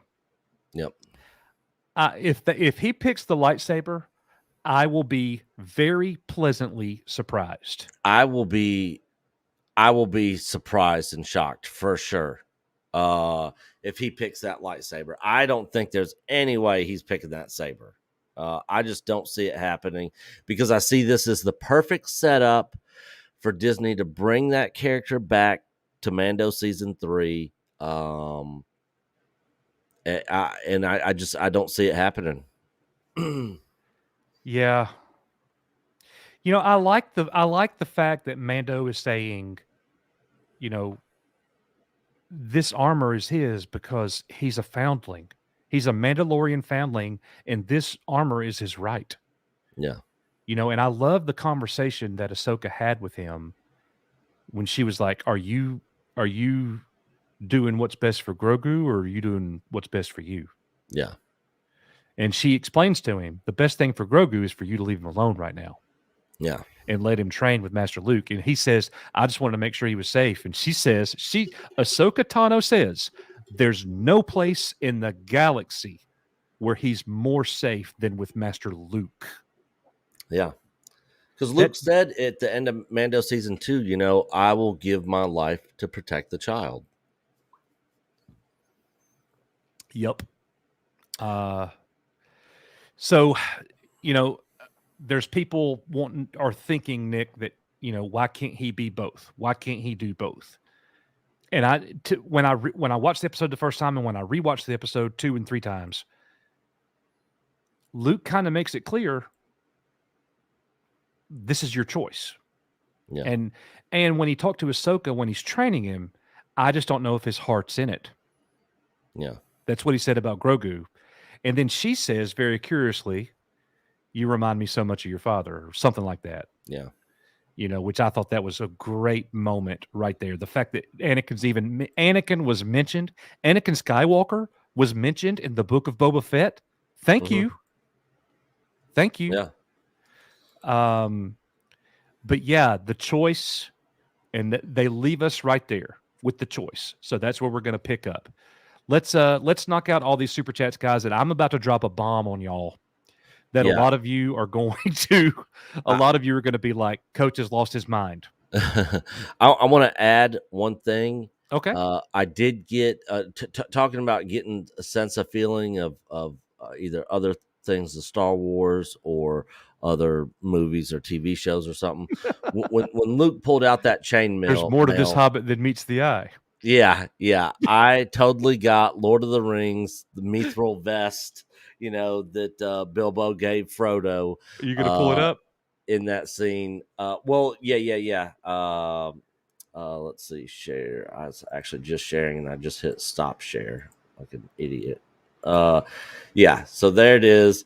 When Luke's holding it up, I'm like, that's just like Bilbo holding it up in front of Frodo. You know, it's light, but as hard as dragon scales, you know. I was just waiting for Luke to say that, you know. Right. It's lightweight, but as hard as great dragon scales. Yeah. So yeah, I wasn't really a fan of this. Like you've never seen chainmail in Star Wars. I mean, it wasn't like this. It sucks now because there's chainmail in Star Wars. I just, you know. I thought it would have been cooler if it would have been little small pieces of armor and a little small Mando helmet or something. Like that would have been cooler, you know, than Frodo's elvish chainmail vest there. Yeah. So I see what everybody's saying in the chat, and everybody's really on this choice. And we are really about to dive into that. And I'm going to surprise a lot of you with my opinion. And a lot of you are going to be disappointed. Some of you are going to be like, finally, Coach is getting it. Some of you are going to be like, I'm unsubscribing and I'm leaving. Like it's going to be everything. But we got to knock out these super chats, Nick, if you're ready. So Brandon, the anime guy, with a $10 super chat. Brandon says, Coach and Nick, we are your Echo Base Network. A great weekend and a great time on the Book of Boba Fett. Oh, wait, Mando season 2.5. We stand for freedom, and I stand with truckers for freedom. Amen. Thank you very much, Brandon. Thank you so much, my friend. GoFundMe. All right, and Snell World with a $2 super chat. Can we get Dash Rendar and the Outrider yet? Oh my gosh, I would love that. I don't know if I could take it. Like my mind would be blown. Please give us an animated Shadows of the Empire. Yeah, I would. Yeah, I Yeah, go I crazy mean, for it. can you imagine seeing Dash Rendar in the show? Running around with Han and Chewie, maybe with the Falcon and the Outrider. Going on a mission, and then if they threw Kyle Katarn in there with his ship that actually looks like a Falcon, the Outrider. Yes. All right. So let's see. Credsox05 has been a member with us for 13 months. She's a Jedi Master. She says, love this channel and love my EBN family. We love you, Carol. Thank you so much. Ray J's World, Nick, with a $5 super chat. You guys hear Mikey Sutton is reporting that they are planning a Luke Skywalker Jedi Academy series for Disney Plus. not surprised. Man. Is Ben Solo going to be in that Jedi Academy? I don't know. I would be super, super interested in such a series. I really would be. Especially if they brought in some other people like Mara Jade, Kyle Katarn, some old school Lucasfilm characters, from the EU and the games. And yeah. They definitely would. If Luke gets his own show that's a Jedi Academy, we're going to get all kinds of people. Yeah. And who's to say that Ahsoka, unpopular opinion, who's to say Ahsoka doesn't come back to the Jedi? We don't know what happens with Ahsoka. Yeah. So I'll tell you one thing, though. When we do get the death of Ahsoka Tano, it will be a very moving moment. Yeah. Yeah. And we're nowhere close to that.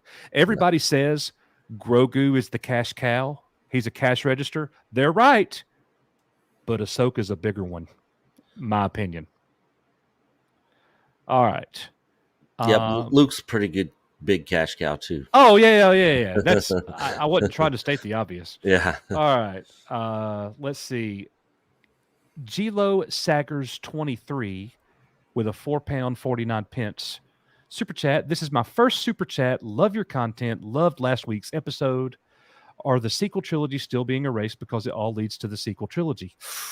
Brother, we're going to get into that a little bit tonight. Gilo, if you will just be patient, as soon as we clear these super chats, that's exactly where we're going. Yep. That is exactly where we're going, and we cannot wait to see everybody's opinions there. Yeah. But we've got our own, and we are going to release that in just a moment. I'm definitely going to trigger some people, but I'm not meaning to in just a minute. So thank you so much for that super chat. We are headed there. Holocron Jedi Nick with a $10 super chat. Grogu and Mando will be back for some adventures because they're a great team. But I'm a firm believer that he will be a Jedi and train with Luke as well. I don't see how he could have it both ways. Yeah.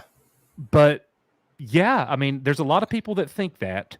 There's a lot of people that think he's going to do both. And I've seen this too. Like, who's to say that he can't go to Mando and then eventually go back to Luke? What I actually predict is going to happen, Nick, is that the Pikes and Cad Bane are going to be a little bit more than this team can chew. Yeah. And Luke might show up and save the day again. Oh, that'd be awesome. Because if he goes back to Mando on Tatooine of all places. Yeah.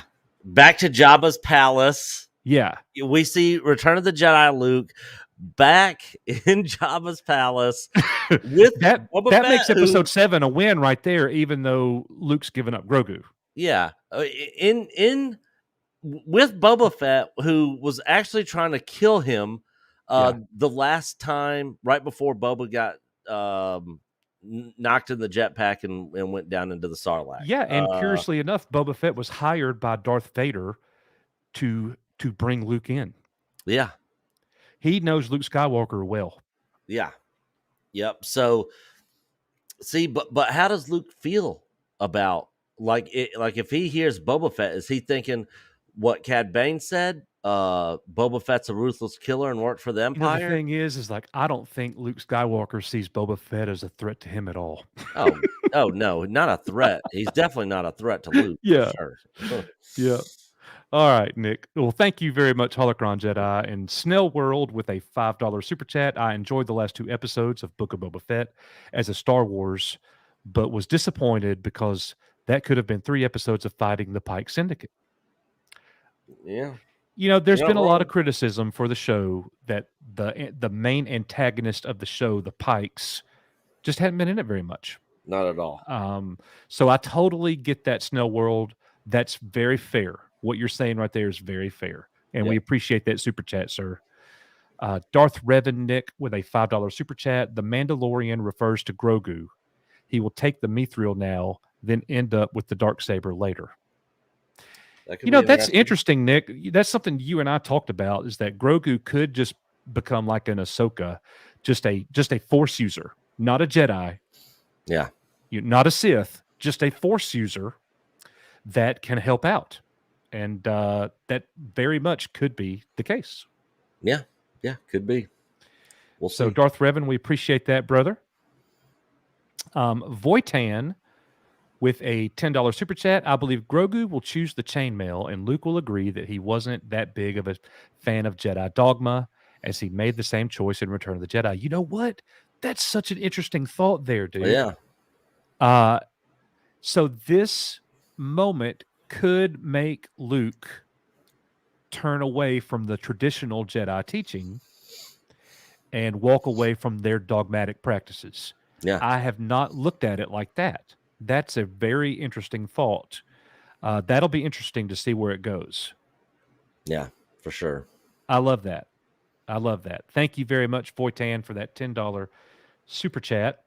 Valiant Renegade with a $50 super chat. Valiant Renegade, Thank you, and Valiant. congratulations on success of the channel over there, and his first live stream this last week, folks. Had his first live stream. He's going to be killing it over there on his live streams. Yeah. Valiant Renegade, Luke chose his friends in Empire and left Yoda. This is a long haul. Follow the money.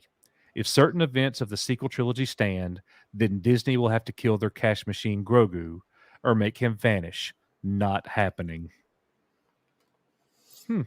Yeah, I mean, Grogu's definitely not going anywhere, and we'll get into the talks of that here shortly. But yeah, Grogu's definitely not going anywhere. Whether he picks the lightsaber or the armor, I don't think he was in the temple when it got burned down by Ben Solo or any of that. Right. Yeah, he's not going anywhere. Okay. Well, thank you very much, Valiant, and we'll get into that, man, for sure.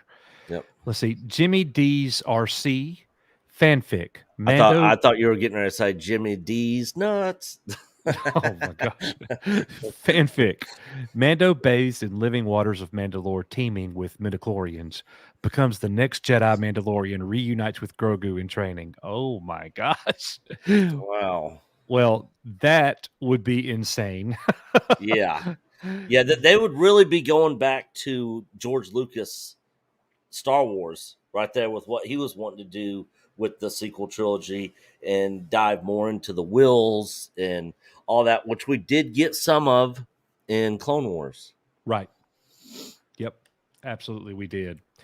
And next thing here is we have a brand new Jedi Master in the house. Hey, Maria. Maria Espino has joined our member family. Thank you so much, Maria. Welcome. We are your Echo Base Network, Maria.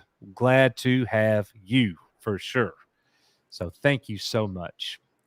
Mattuine with a $2 super chat, Nick. R2 is DTS, doper than standard. I love it. I love it. Yeah, R2 is pretty awesome. Yep. You know. Darth Revan with a $10 super chat. Thank you, Darth Revan. I feel like the droids were actually more tension builders than temple builders.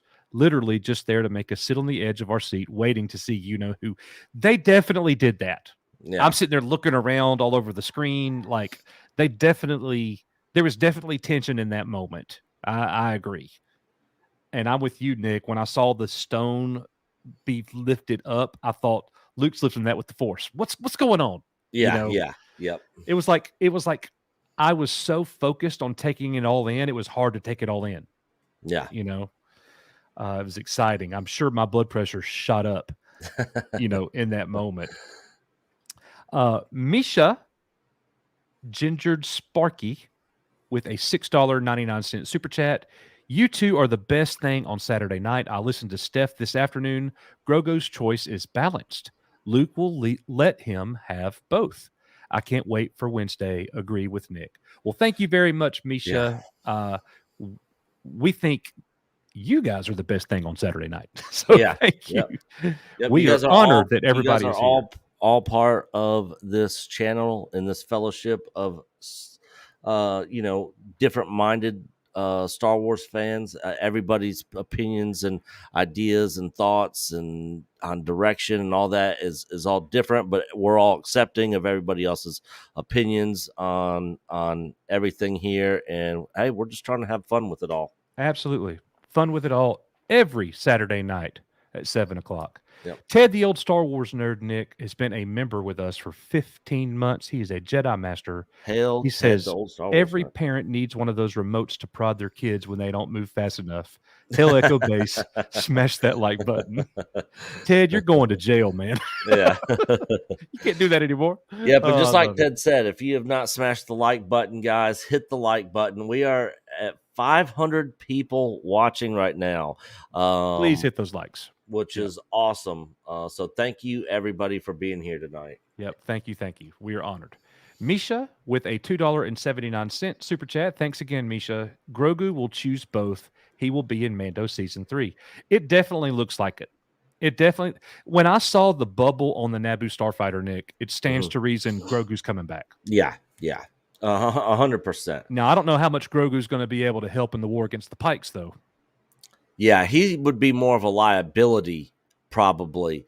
Even with the little bit of time with Luke, he is not battle hardened, and ready to go into a fight. Yeah, he could use the Force and make some people fly away or Force push some people out of the way. But all in all, he's still a child. Yes. And if anything, he's more of just a liability. Yes. Not that he can't help in some regard, but overall, I see him as a liability in this fight. Yeah. For sure. Bobby F65 with another super sticker, $19.99. Bobby, thank you so much, man. And I like his avatar with the Rogue One helmet with the Rebel symbol on it. That's pretty cool. Very cool. I have a new avatar. Wait. Oh, yeah. What the crap? Hey, there's two of me here. There's my avatar, Darth Coach. All right, here we go. So LR Dice, $5. The middle Jedi was Sin Dralig. You can't tell it wasn't. I'm not sure who that is. That must be somebody from which I'm not all caught up on Clone Wars. I don't know. I'm not sure either. I'm not sure on that one either. I watched the scene a few times, and I didn't recognize any of the Jedi. I didn't either. And I wondered the way that they zoomed in on the third and last one, the one that was on the far right, and like you see that Jedi's hand open up and their saber roll to the ground. I'm like, are they trying to get me to recognize this person? Because I'm unsure who that is. So apparently, he was in Clone Wars. It is a guy. It's just been so long. I'm actually going to share my screen. Okay. Well, thank you for that, LR Dice. Okay. That guy right there. I do remember that character. Yeah. Yep. Very neat there, man. Well, thank you for that. We got a $20 super chat from Warasi. He says, I'm cautiously optimistic about things going forwards. Yeah. Fellas and chat, I hope Grogu takes the saber, but would accept him taking the chainmail. If he does take the armor, he's following Luke's path from Empire. That's so true. Yeah. That is so true. Yeah. And I'm kind of in the same boat. Cautiously optimistic moving forward because it is Disney, and we all saw what they did with the sequel trilogy. But yeah, I want to see Grogu take the saber, even though I know he's not going to. I think there's no way he goes for the saber, but I would love to see him take that and stay with Luke, and him be in a Jedi Academy show with Luke and lots of other young Jedi. Yep, absolutely. I'm cautiously optimistic as well. We're going to talk about that. That's our third and last main topic for the night. Yeah. Again, thank you so much for that. Get ready for the biggest part of the show, guys. Yeah, here we go. Biggest We're almost discussion there. of the show. Let's see, Nick. We got retro demo scene. Retro demo scene. We are fast approaching perfect deepfake. I agree. Yeah, Leap without from doubt. Mando, Luke to Boba is quite staggering. Master eyes and mouth, and it's done. Just a matter of time. You know, the thing is too is like in the past. That's such a good point. In the past, Nick, when they like did the whole Mando finale with Luke, when they did Tarkin and Rogue One and Leia, all of that was terribly expensive. Yeah, what Shamook is doing isn't expensive. Yeah, see, I don't know what the cost is of that compared to having a CGI artist trying to recreate that a person digitally. Mm-hmm. So like when we see Tarkin in Rogue One, he looks pretty good, but you can tell that it's not a real person. Yes. You know what they're doing with Luke in this, it looks real. And I said this since Mando season 2. Deep faking is the way to go. If you guys have seen the Tom Cruise deep fake videos that are out there, you can't tell it's not him. It looks like him, sounds like him. Mm-hmm.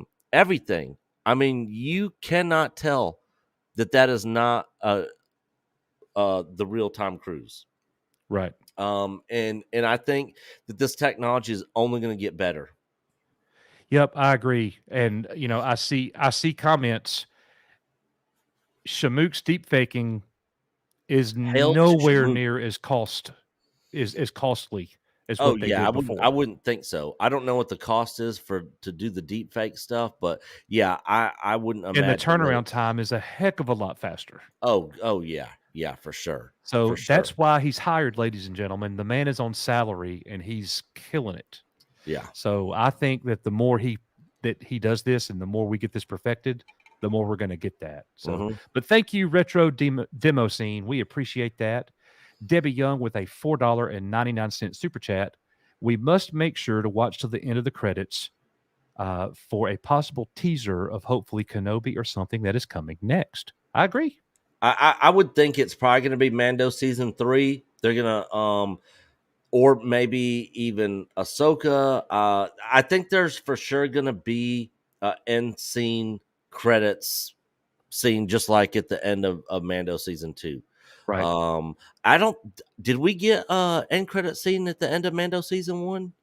I don't think so.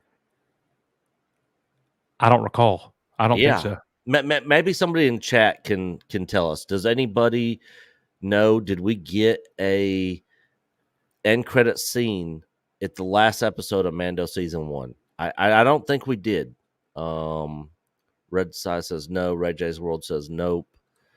Yeah, it looks like a bunch of no's. So yeah, but I think X-Wing brings up something really interesting here that we didn't mention earlier. That friend to the channel, Max Lloyd Jones, who was the stand-in for Luke in the finale of season 2, and we saw him as the X-Wing pilot in Book of Boba Fett chapter 5. He was not used as Luke Skywalker this time. The actor Graham Hamilton, this gentleman right here, is the person that was Luke Skywalker, and then Shamook worked his magic for Mark Hamill. So I don't know what that's about, but it's okay. Yeah. Whatever they did is working. Max Lloyd Jones was still the first return of Luke Skywalker. He's still a Luke Skywalker. Yeah. Yeah. You know, so we love you, Max. Yeah. Let's see. Brown Vegan. with a $2 super chat. Love you guys. This is the way. Bring Han and Chewie. Let's go. I can't wait, bro. Yeah, and there's a lot of people out there saying that this next week's episode, the final, Han is. I mean, there's people out there saying 100% Han is going to be in this next episode. Now, the way it sits for me right now, I don't see how that makes sense for him to be in it at all. But I'm all for it if they bring him back, just as long as it makes sense and it doesn't feel shoehorned in there. There's that could be a Cad Bane connection. Han could be tracking Cad Bane. Yeah. Who knows? Who knows? Could be. So X-Wing, our member for 9 months. Has it been 9 months already? Hell, X-Wing. Wow. He is a grandmaster, ladies and gentlemen. Nick looked at the silhouette and called it immediately Voldemort. Yeah. Yeah.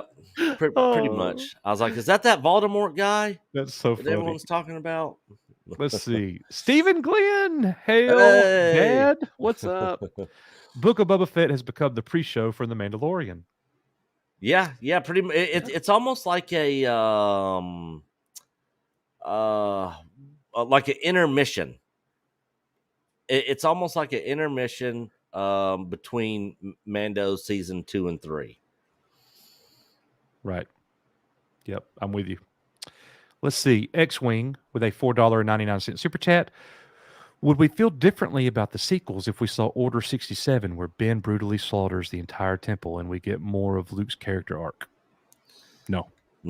I don't want anything to do with that sequel trilogy. No. I don't want to see anything with it. I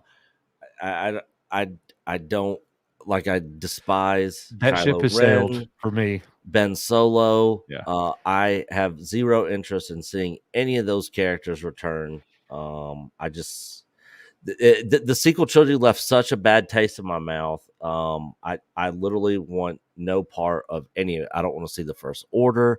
I don't want to see Snoke. I don't want to see anything to do with any of it. But that's just me personally. If you guys, anyone in chat loves it, good for you. Yeah, I mean, like if they were going to show us that, it should have been in the trilogy. Yeah. Yeah. I don't want to go back and revisit that. But yeah, that's an interesting thought. Qui-Gon, Gin and Tonic. Did I skip you, Nick? Did I go too fast? Oh yeah, I did. All right, Clifton 3D with a $4.99 super chat. I think I am alone in the opinion. I didn't feel the magic this episode and feel more depressed about the future, but hope you were right. Well, I hate that, man.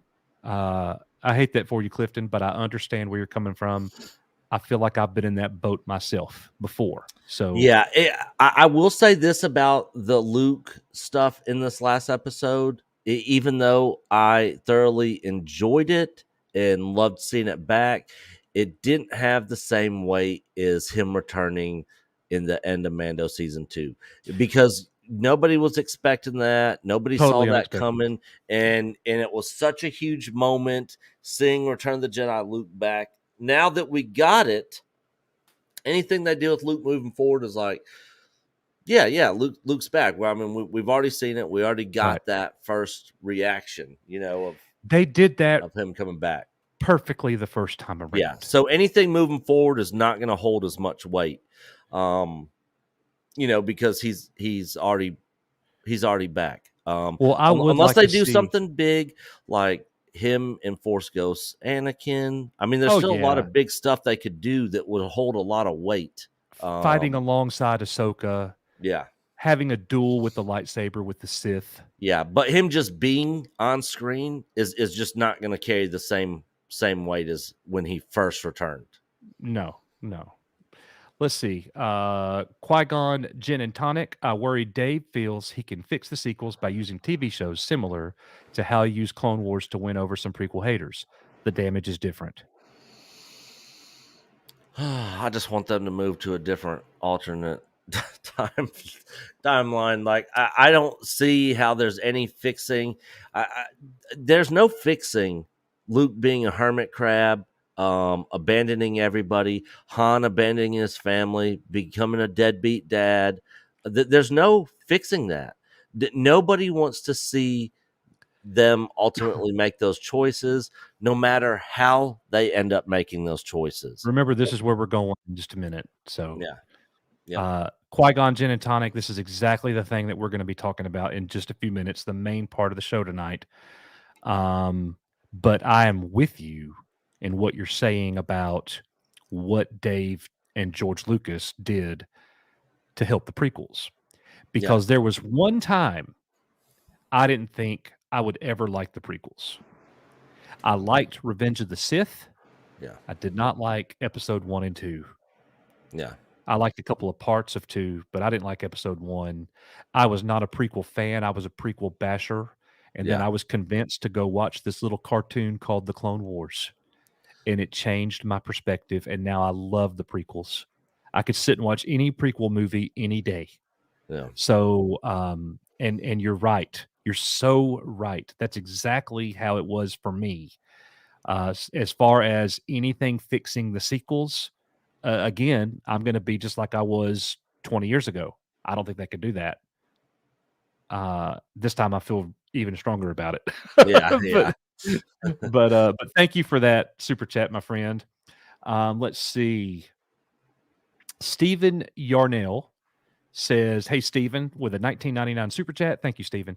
He says, "Luke should help Grogu no matter the choice. Grogu was badly traumatized by what Anakin did, so it would only be right that Luke helps him. Plus, no one needs a traumatized, powerful Force user roaming the galaxy." I agree with that. And, I didn't really think about that. That's a good point. That really is. Anakin is the one that traumatized Grogu. Yeah. He led those troopers there.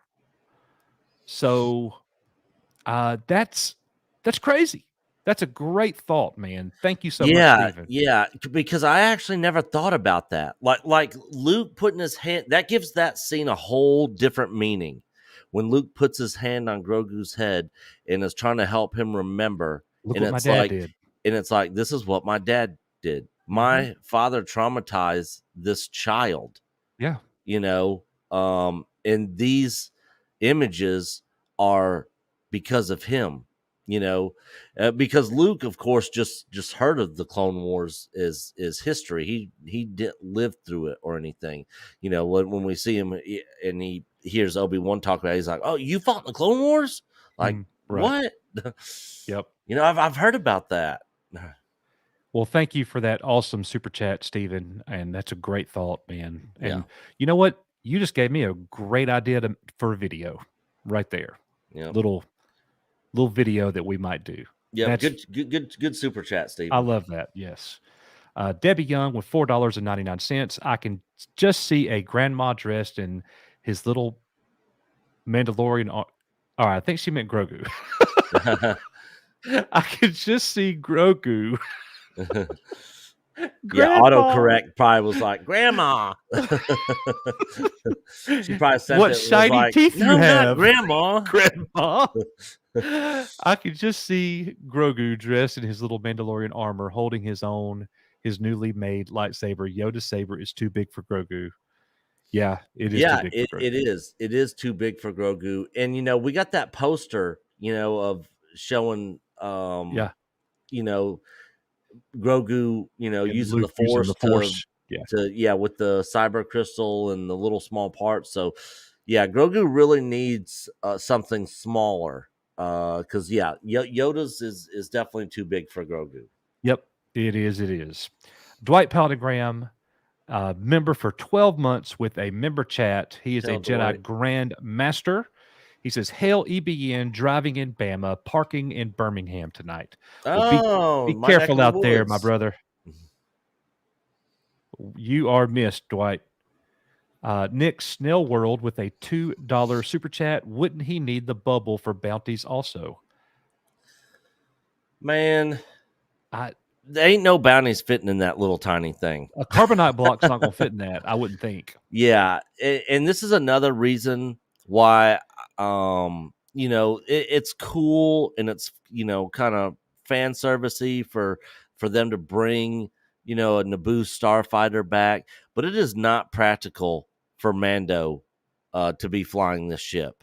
I definitely think he needs something more like he had with the Razor Crest, or something like Han's got with the Falcon. How cool was the Razor Crest when you went down into the bottom of it and he had like 5 carbonite chambers? Yeah, that was super, super cool. And I wasn't a super huge fan of the ship design of the Razor Crest, but it grew on me. Grew on me, and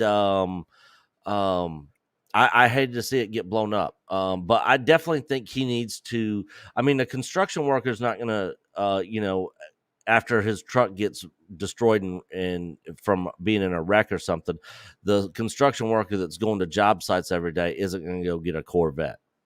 Yep. It just doesn't make sense. All right. Andrew Beeman with a $1.99 super chat. Andrew says Grogu will choose both. The music and the Book of Boba Fett is dope. We're going to see, Andrew. You might be right. You might be right. And the thing is, all I'm going on is from what Luke told him.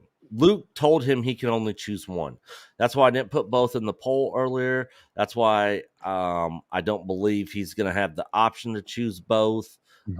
Because literally Luke said you can only choose one. So if it's both, then I guess Luke doesn't really, his words don't hold a whole lot of weight on what Grogu can and can't do.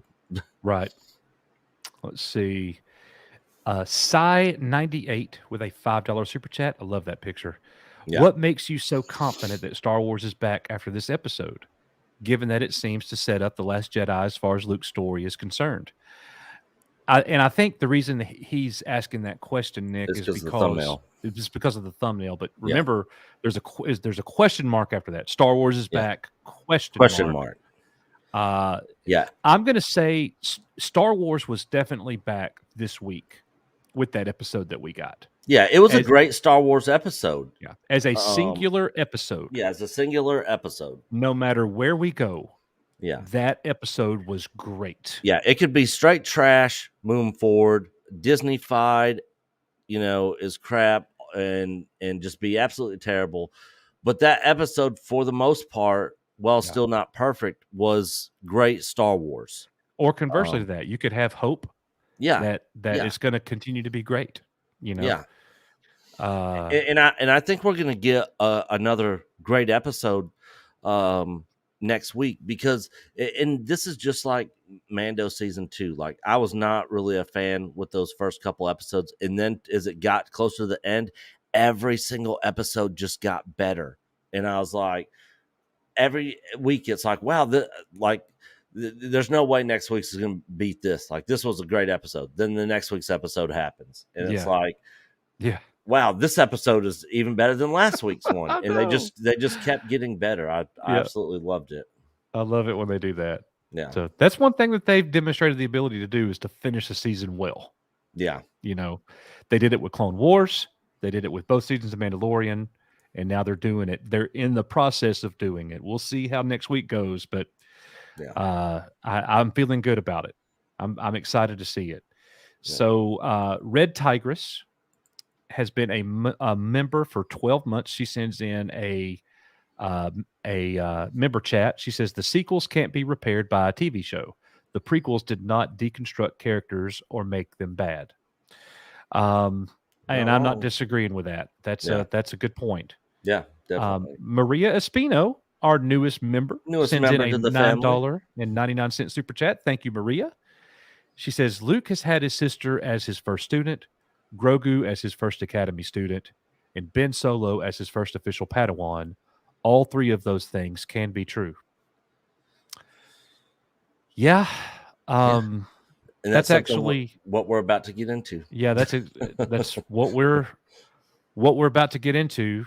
Right there is this whole canon first student, how I feel about it, and all of that, Maria. So that is a great segue to our main topic of the night.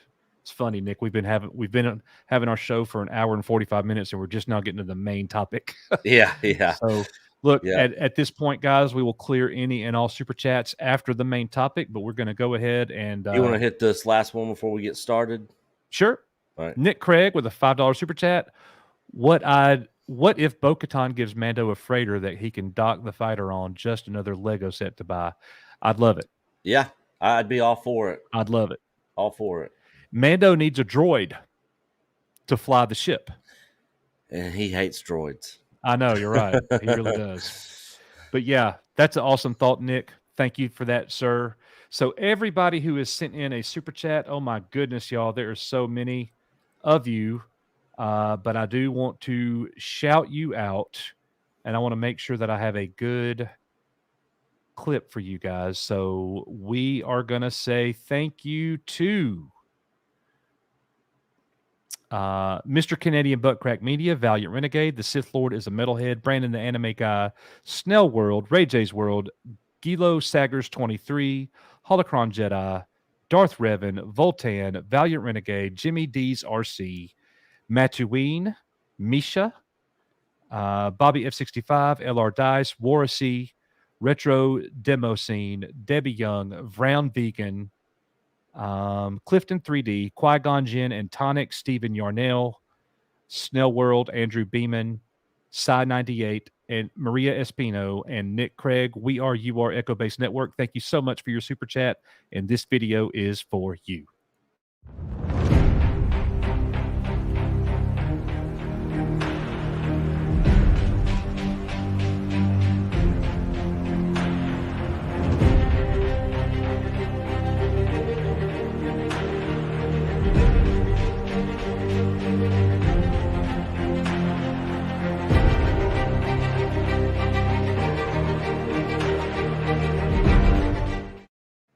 And last but not least, Nick, Maria Espino has joined our member family. She is our newest member. Maria, this video is for you. Welcome to the member family.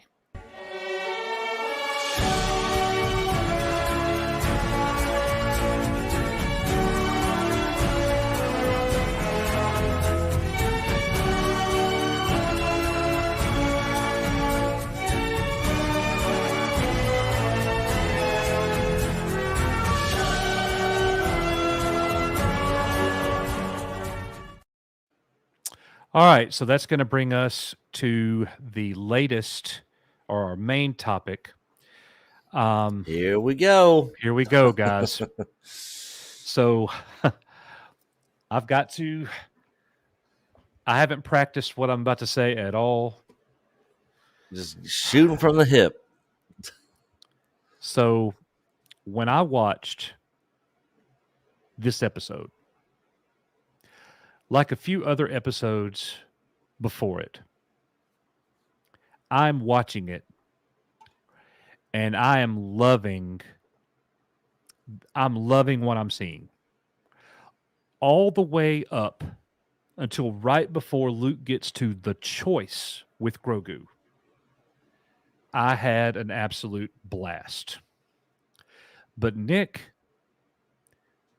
when Luke, and guys, please don't misunderstand what I'm saying here.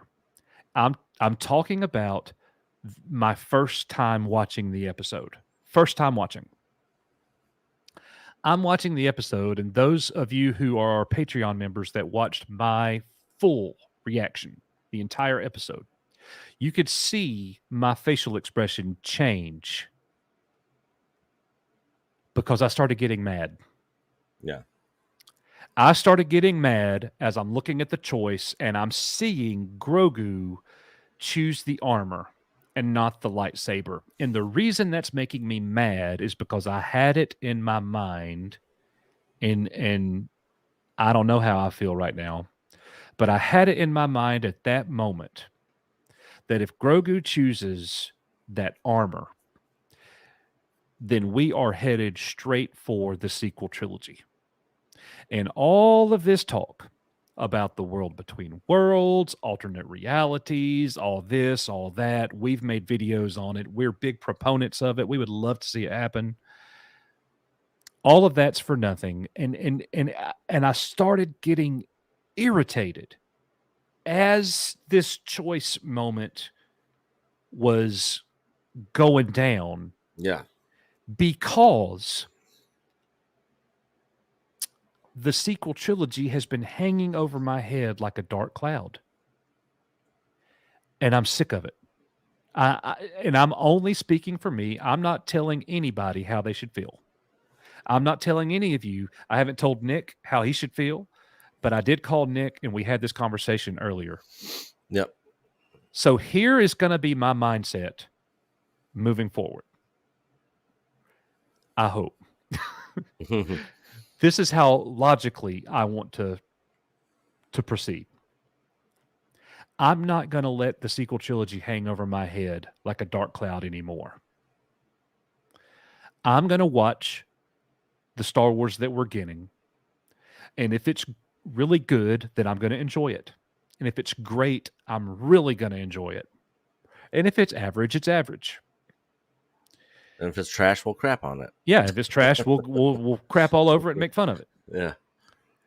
But I'm not going to sit here and try to solve equations and figure out. Read between the lines. None of us know. Yeah.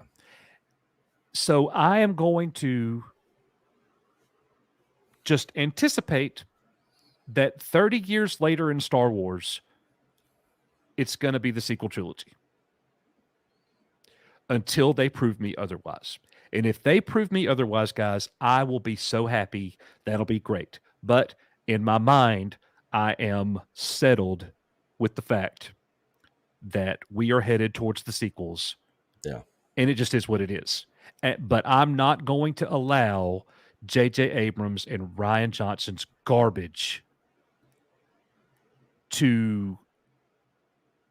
I'm not going to allow that and my feelings about that stop me from enjoying the Star Wars that they're giving us right now as much as I can. I want to enjoy it to its utmost, like this last episode. I don't want to be sitting there thinking about Rey and about Luke and about Kylo Ren and all that when I'm watching the end of the Book of Boba Fett, episode 6. And that's what was happening. And that was ticking me off. Yeah. So I am not going to allow myself to do that anymore. I am done with that. You know, is there anything you want to say, Nick, about that? Well, you know, after we had that conversation, I kind of started leaning in the same direction because the whole time I'm like, you know, when are we getting that moment that, hey, this isn't heading towards the sequel trilogy? Because I've seen the stuff with the World Between Worlds. I see a pathway for them to be able to use to divert the current Star Wars into heading in the direction of the sequel trilogy. And it makes sense. Mm-hmm. So I'm like, I'm constantly looking for that. I want that to be, you know, out there in for everybody in the public to see, and you know, no question, it's not heading towards the sequel trilogy because I dislike the sequel trilogy so much. I don't want it to be heading that direction at all. And I use this analogy when me and Loki were streaming on here the other night. You know, if your favorite you know, football teams playing in the Super Bowl, but you're at work and you're recording on the DVR, and on your way home you stop to get a 6-pack of beer or something to watch the game, and somebody in the store ruins the whole game for you, and you find out that your team lost after having a huge plays going down the field to take the lead. Ultimately in the end they end up losing. You know, it's not going to really make you want to go and watch it when you already know what the outcome's going to be. And that's my issue with the Luke stuff. Like, I don't want to see Luke's journey to being a hermit crab, or Han's journey to becoming a deadbeat dad and abandoning his family and stuff. I don't want to see that from these characters. That's why I want there to be an alternate timeline and for stuff to move in a different direction, to where the journey at the end is unknown to us, because when it's unknown, it leaves you on the edge of your seat, going, okay, what's coming next? What's coming next? What's going to happen next? You know, when you know what the end is already going to be, it makes the journey less enjoyable. You know, now, not to say the other parts of that the journey in the Star Wars universe isn't going to be enjoyable, like Mando's journey, or Grogu's journey, or Boba's journey, or Finnick Shan's journey, or any of these other characters that weren't in the sequels at all. But as far as the Luke stuff goes, you know, and Ahsoka's journey, because we don't know what ends up happening to her. You know, as far as we knew, she was dead before the original Star Wars movie even came out. She was supposed to have died in Order 66, according to George Lucas. Right. So things are always changing. I don't want to know the end of Luke's journey being the sequel trilogy or Han's. So if they bring those characters back, yeah, I'm enjoying seeing Luke return in Mando season 2. I'm enjoying seeing Luke, you know, training with Grogu and all that sort of stuff. But if they're going to do a Luke Jedi Academy series, and they're going to have Luke in these shows, or bring Han back and have him in these shows, you know, I would like to have an unknown journey ahead for these characters, not the sequel trilogy being the end journey for them, you know, and Han getting stabbed and then falling into a pit, you know. Like I don't want that. But like Coach, I'm going to try to just enjoy the stuff that they're giving us. I'm still going to be 100% honest with my takes and opinions on it, even if everybody on YouTube disagrees with me. I'm just going to tell you what I think, you know, and if I get trashed on for it, you know, so be it. We love you. Trash us. I got thick trash skin. away. I can take it. Trash away. Trash away. We love you anyways. I'm with you, Nick. And so I guess what I'm saying for me is, like, I'm going one more step, and I'm just saying we got 3 decades of Star Wars with these characters. Yeah. Hopefully what they give us is great stuff. Yeah. You know, and that's what I want to see. And if they absolutely shock me and do some kind of world between worlds, alternate reality, whatever, the sequel trilogy is its own thing, and we're doing this, because here's the ultimate. Here's what I know, guys, and I think most of you agree with me here. They could do whatever they want. They've been doing whatever they want. If you're trying to figure out different things in Star Wars, there's so much that contradicts itself. It's kind of like people that use the Bible to justify their arguments. You could find a singular verse to back up anything you want to back up. Yeah. And find so many contradictions. And I'm not saying the Bible is contradictory at all. That's not what I'm saying. But one singular verse can contradict another singular verse if you take it out of context. Yeah, 100%, is what I'm saying. 100%. So, you know, and here's my example for this is, and this is what we're looking at. This is a great article, guys. Star Wars might have already spoiled Baby Yoda's decision. And let's go through this article. I'm going to read it, Nick, and like I'm just going to let you offer your comments after each paragraph. Okay. Just to kind of keep you in it. But if anybody wants to, I don't know if you guys can see that or not, but it is over at thedirect.com. As a matter of fact, if you could zoom in just a tad. I will just post the link in chat. Yeah. The link is posted there in chat for everybody if you want to just follow along with me, if you can't see that. So here we go. Episode 6 of the Book of Boba Fett is now officially on Disney+. With the season finale just a short time away, everything is starting to come together for the penultimate event, which will likely be centered around Tamora Morrison's Boba Fett and Ming-Na Wen's Finnick Shand. Whatever. I say Shand. It's Finnick Shand. Yeah, tomato. Yeah. The Star Wars show's 5th episode saw the return of Pedro Pascal as Din Djarin, and the gaps between season 2 of The Mandalorian and the Book of Boba Fett were filled in. In episode 5, when the armorer smelts Din's Beskar spear down into liquid, he asked that she craft armor for Grogu. Fans weren't given a look at what the armorer made for him, But in episode 6, Din traveled to where Luke Skywalker was constructing his Jedi temple so he could give Grogu a gift. Anything you want to add so far? Just keep going. I knew that they were going to, I called it when we were watching that. They're going to melt that spear down because Coach was like, there's not really much point in him having that Beskar spear now. Right before they melted it down, we were like, why does he still have that? Yeah, I was like, they're going to melt it down. But I thought they were actually going to melt it down for more armor for him and make him even more badass. But instead, they melted it down for Grogu for the gift. And as soon as I saw all the little rings and links and stuff, I knew it was going to be a chainmail type armor. Yeah. All right. Well, here we go. Let's continue.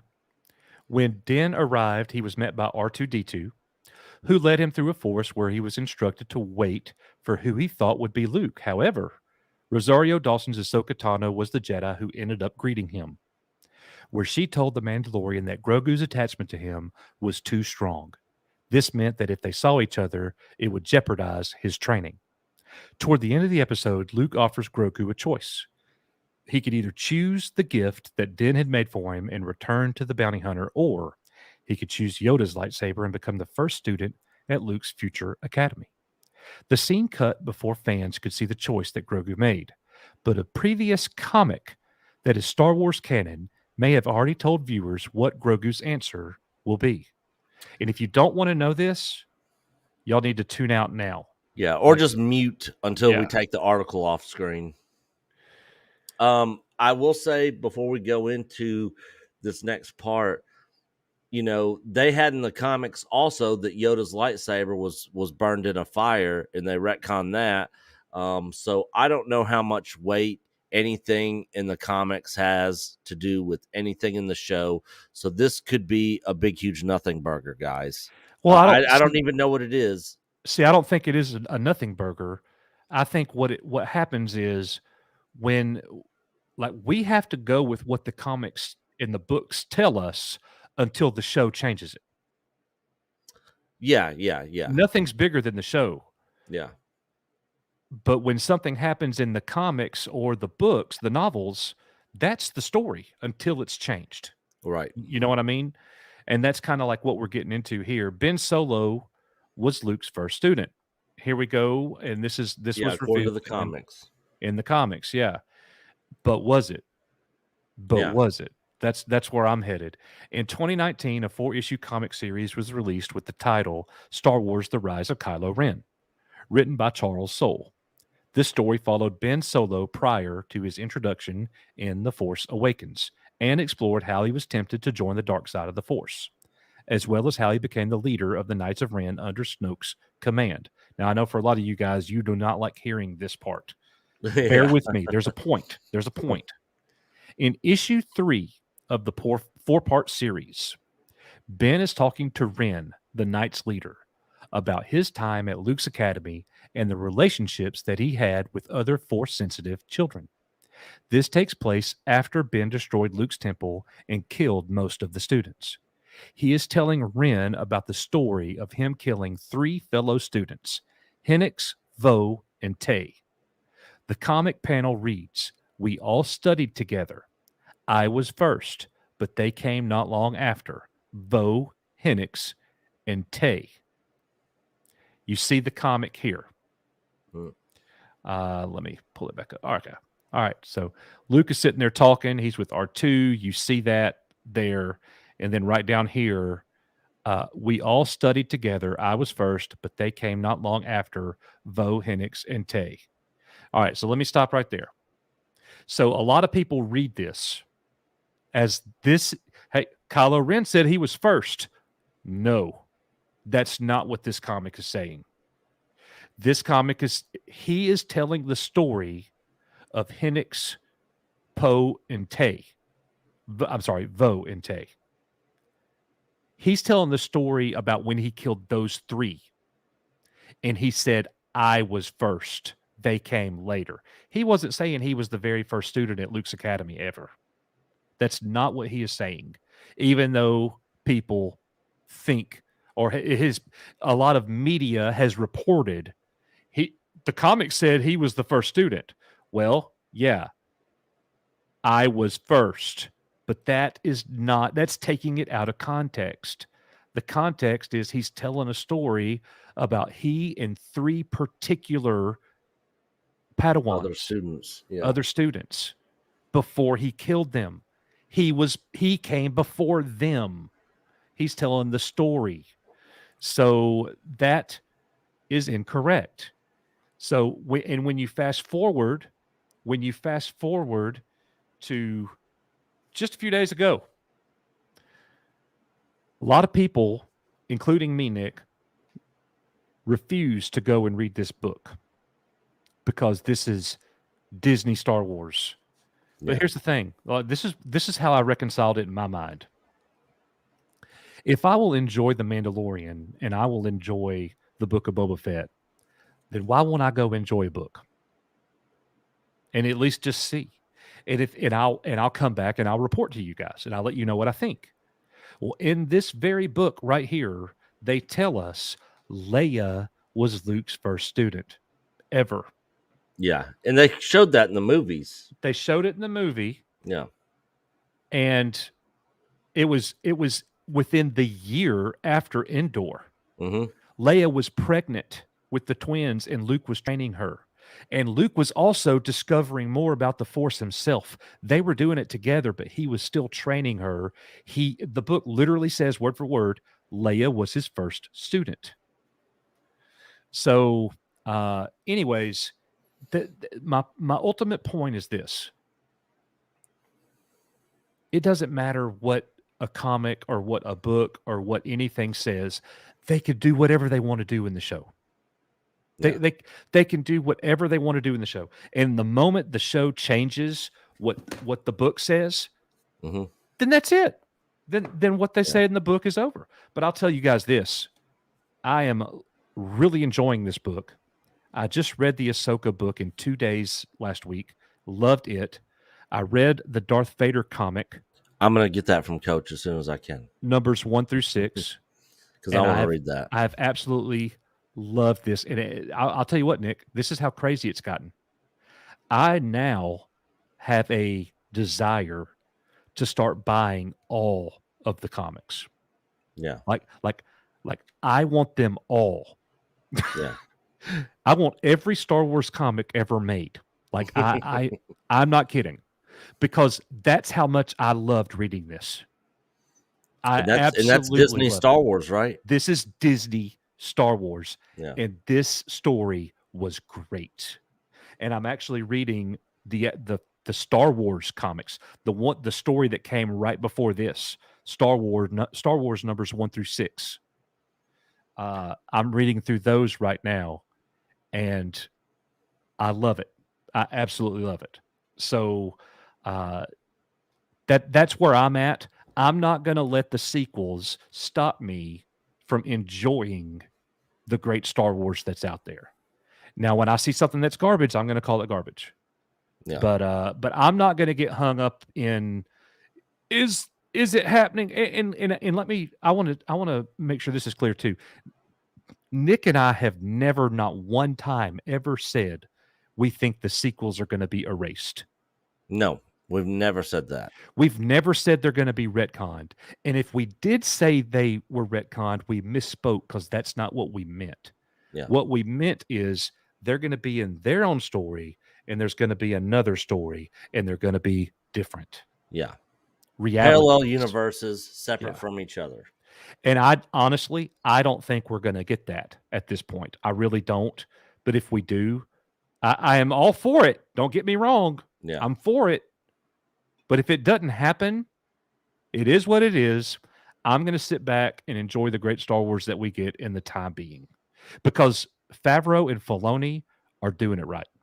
Yeah. And it's still like 20 years off from where we're at in the show before the sequels even start to happen. So, I mean, that's 20 years. I mean, so there's a lot that could happen between now and that point in time, if that point in time actually even comes, in this. This is the funniest thing. Look, Star Wars 95 says, Coach, you're retconning your statement. And then Star Wars 95 said, Coach, just retcon Nick. Oh, that's so funny. I love that. Well, bro, that's let's go through the rest of these super chats real quick right here. All right. Let's see. Brandon, the anime guy, with a $10 super chat, got put onto salary and massive raise. Let's go. That's what I'm talking about. I make as much as I would with OT because of that and not needing the overtime. Okay. OT here is original trilogy, Brandon. Yeah. You're confusing us. Yeah, because of that and not needing the original trilogy, overtime work. Odds of making it to Tennessee just went up substantially. You are Echo Base Network. Well, guys, awesome. We got a crazy announcement about that. Yes. At the end of the show. So sit tight. Yeah, guys. The Nashville meetup. If everybody who's here watching the stream right now, we're going to be talking about the Nashville meetup here in a little bit. And you guys definitely want to stick around for that. And we hope every one of you guys can make it out there. It's going to be huge.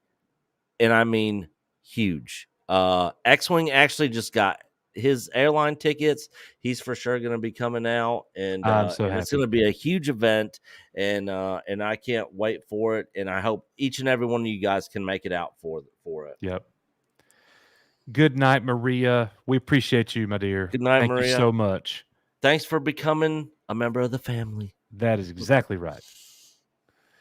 All right. So we got another super chat, Nick, from Super Nate with $5. Amen. That's been my mindset for a while. We don't need to let bad Star Wars ruin good Star Wars, even if it's Disney. Hell, Echo Base Network. Yeah. Well, thank you so much for that. We appreciate it, Super Nate. And Super Nate brings up a something else that just popped up in my head and made me think about this is, so many people out there who, after seeing all three movies of the sequel trilogy, are like, the sequel trilogy has just ruined Star Wars for me. I can't even watch the original movies anymore, knowing what happens. I completely separate that from the OT. Yeah. Nothing is going to take away from my enjoyment of the original Star Wars movies. They are the best movies ever made, in my opinion. And I will continue to watch them and enjoy them despite what Disney does or changes or doesn't do or anything. And just like with these shows, if they give us good Star Wars, I will enjoy it and I'll praise it when they do the characters justice. I will criticize it where I think it deserves criticism. Yep.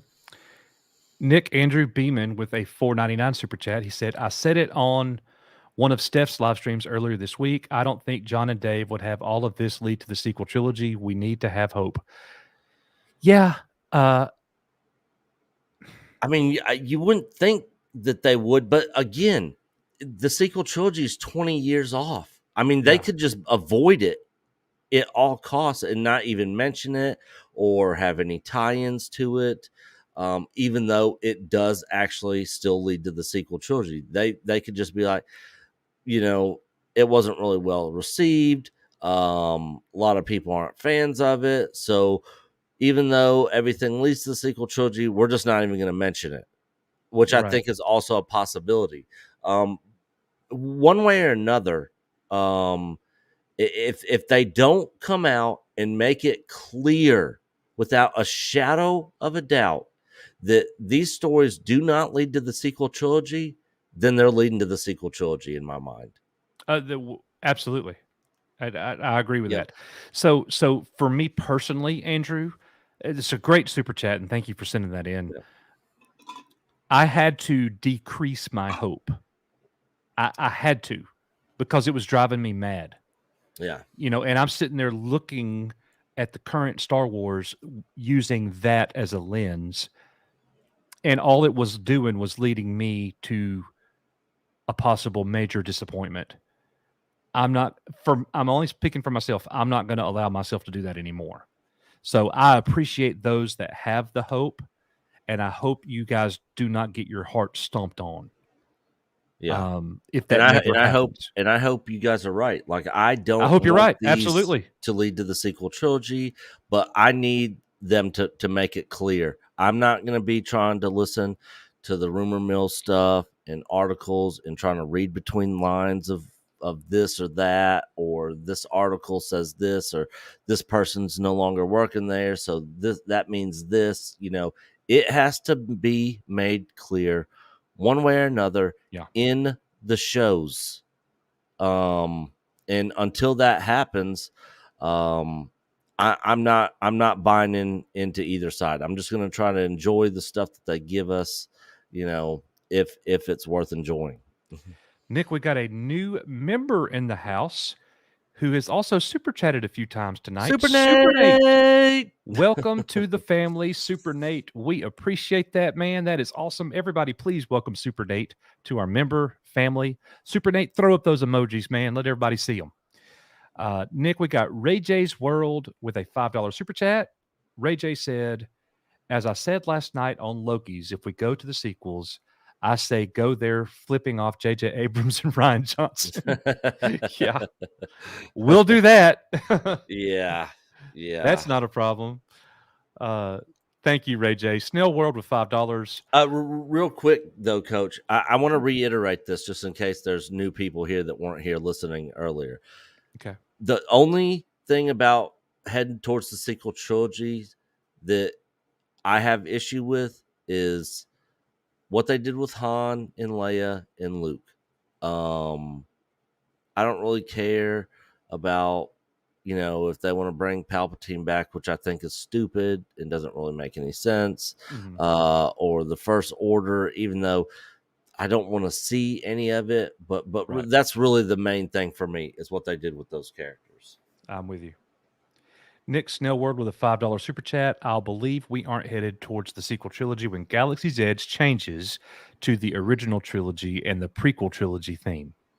Yeah, because the Galaxy's Edge and the hotel stuff has Kylo Ren in there, and it's has sequel trilogy stuff in there, and this is advertising stuff that has just recently come out, and they're still using sequel trilogy stuff in this, and it just doesn't make sense. I mean, with the stuff that you hear from Valiant Renegade and Cameron and Stephanie Genesek and all them talking about the business side of things, which we need people reporting on that. Yeah, why would they do the sequel trilogy stuff if it's about the money? Why would they not get rid of that stuff? Because it's obviously not bringing in the money. That just shows the stupidity on their part, and how I don't know how much they really care about the money. Dude, if they made Galaxy's Edge OT and prequel trilogy, it would do huge. I'd want to go to it. People would be hanging from the rafters. Yeah, you put Hoth in there, the interior of the Death Star in a Star Destroyer, Endor with like a Ewok village in the trees for like kids to be able to go up and run around on and stuff. Like, you would have people, it would be sold out all the time. People would be trying to get there. Nobody cares about Batu and the sequel trilogy stuff and all that nonsense garbage that you came up with. If they're really about the money, and that's what they would do. Yep. And they would make it. Every bit of money that they wasted on those stupid theme parks in that hotel, they need to just tear it all down, redesign it, and they would make their money back from what they put into it in the first place and what it cost them to tear it all down and redo. Could you imagine walking into the Mos Eisley Cantina? Yes. Who doesn't want that? Or Jabba's Palace? Yes. With like Jabba up there? Yeah. Max Rebo playing? Yeah. Everything they're doing right now at those theme parks, I care zero about. I don't give a zip about any of it, and I'm not trying to get down there to go see it. You change it to that, I'm interested. I'm looking at maybe trying to book a vacation down there and going and checking this place out and spending some money there. Red Sea said Jabba's Palace would have to have an adult-only section. Hey, sign me up. Yeah, I'd be all for it. All right. Well, thank you for sending that in, Snell World. We appreciate that. X-Wing with a $4.99 super chat. X-Wing says, how dare you be moderate, fair, allow yourself to have your mind changed, or in any way reasonable as Star Wars YouTubers, unsubbed. See ya, X-Wing. We didn't need you anyways. Yeah, Loser. right. Can't get rid of family. All right. Yeah. Well, thank you for that, X-Wing. And yeah, that's kind of a little bit of a mental shift from us, but we're not changing anything. Just Yeah. you know, I'm just going to make sure I'm enjoying the good stuff to its fullest capacity. That's what I'm doing. Yeah. You know, Ghetto Streamlabs, our brother Adam. Are you sponsored? What's up? Are you sponsored by Discmania or something? In a way, I guess. I'm a dealer, so I sell a lot of Discmania. I have Adam, you didn't know this. I have an online disc golf store, so I do that a lot. Yeah, and big shout out to our friend Adam, who's Ghetto Stream Labs, for taking care of Tron's the legendary device, Tron. The legendary Tron. He paid for it in full. We didn't have to try to raise the money.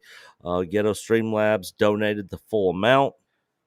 And he is a great guy and a great friend of ours that we have known for a long time. And so we really appreciate that, brother. And I know Tron does too. Yep. Everybody, please thank Ghetto Streamlabs for doing that.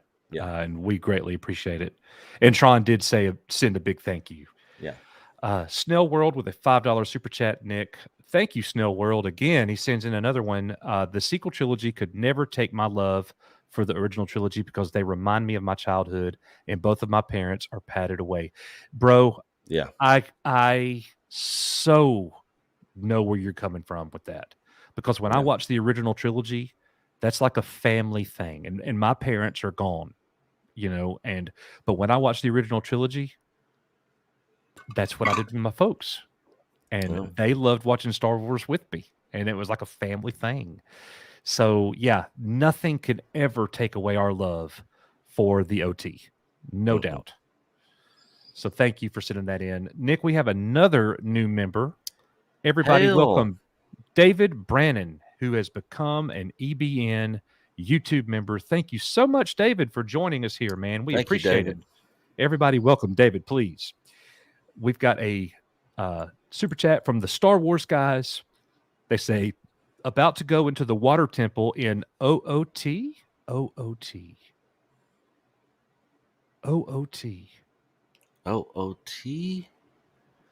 Ocarina of Time. Ocarina of Time. Okay. I had brother. I had to. You gave me some mental gymnastics there. I'm not gonna lie. So yes, if you would have put Zelda before that in OOT, it would have been a lot easier. I'm mentally fatigued now. I never would have gotten that, Coach, ever. Well, the water temple is what helped me. Okay, because I've never played Ocarina of Time. Yeah, great game. So great game.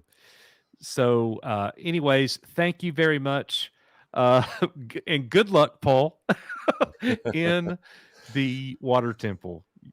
And we got another super chat, a $2 super chat, from one of our favorite YouTubers on Earth, the Melvor. He says, the Melvor. F the sequels.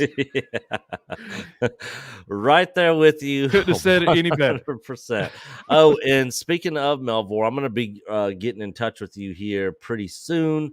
One of our mods here is working on a spreadsheet for me for our documentary on the rise and fall of LucasArts Gaming. That I want to try to get you and Billy and Jay from the Game Chasers involved in. We've already talked to Boogie, try to get him involved, and I want to talk to you about trying to get the game historian, maybe some other folks, and there's a lot of other people I'm going to try to get involved in this documentary. The interview stuff is going to be real quick, real short. I'm going to plan it all, and then when it actually happens, we'll be able to knock it out. It's not going to take up a whole lot of time for anybody. So sure. Stay tuned for more news on that, guys. All right. And Nick Lightly Toasted sent in a $2 super sticker, I believe.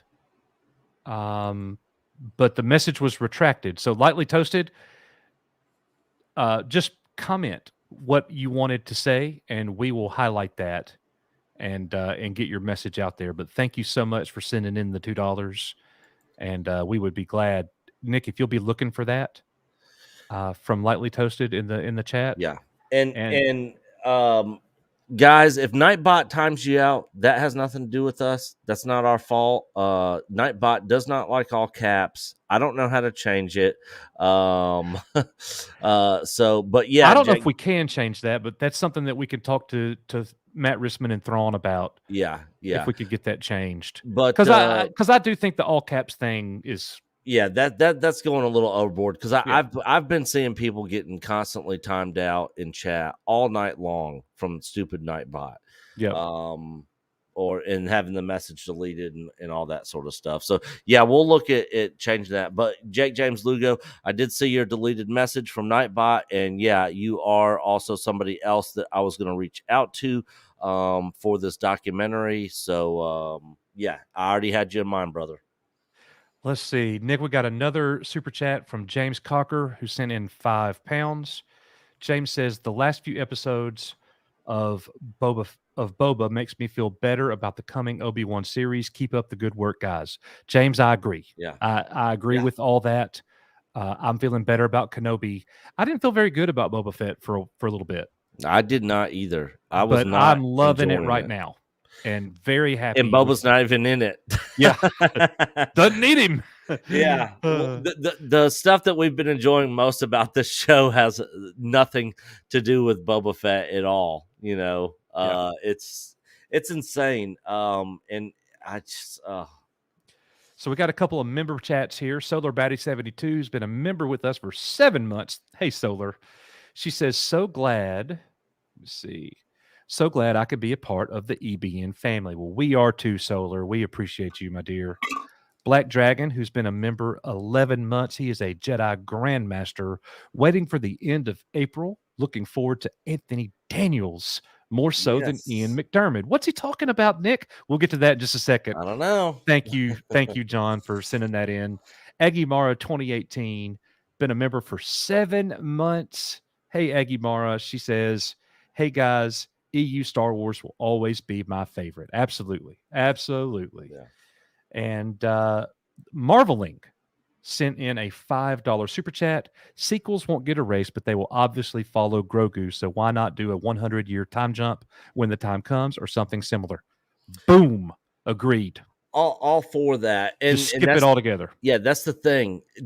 Grogu's and I think eventually that's where we're going to end up going, because, you know, Yoda was 900 years old, you know, by the time he died. Yeah.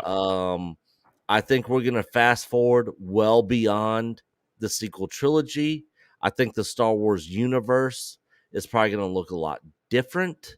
Mm-hmm. You know, the Empire, the Rebellion, all that sort of stuff is going to be long ago, and be completely out of the picture.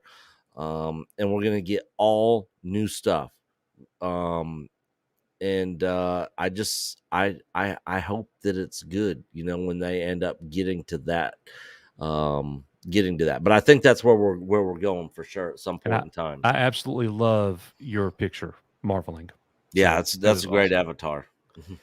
Pew Pewmonger Nick sends in $4.99. Pew pew. If we are to decanonize the sequel trilogy, we need to figure out how not ruining things for the little girls cosplaying as Rey. That's a real challenge. Yeah. Well, I don't think that it's going to be decanonized at all. Yeah, They'll always have them.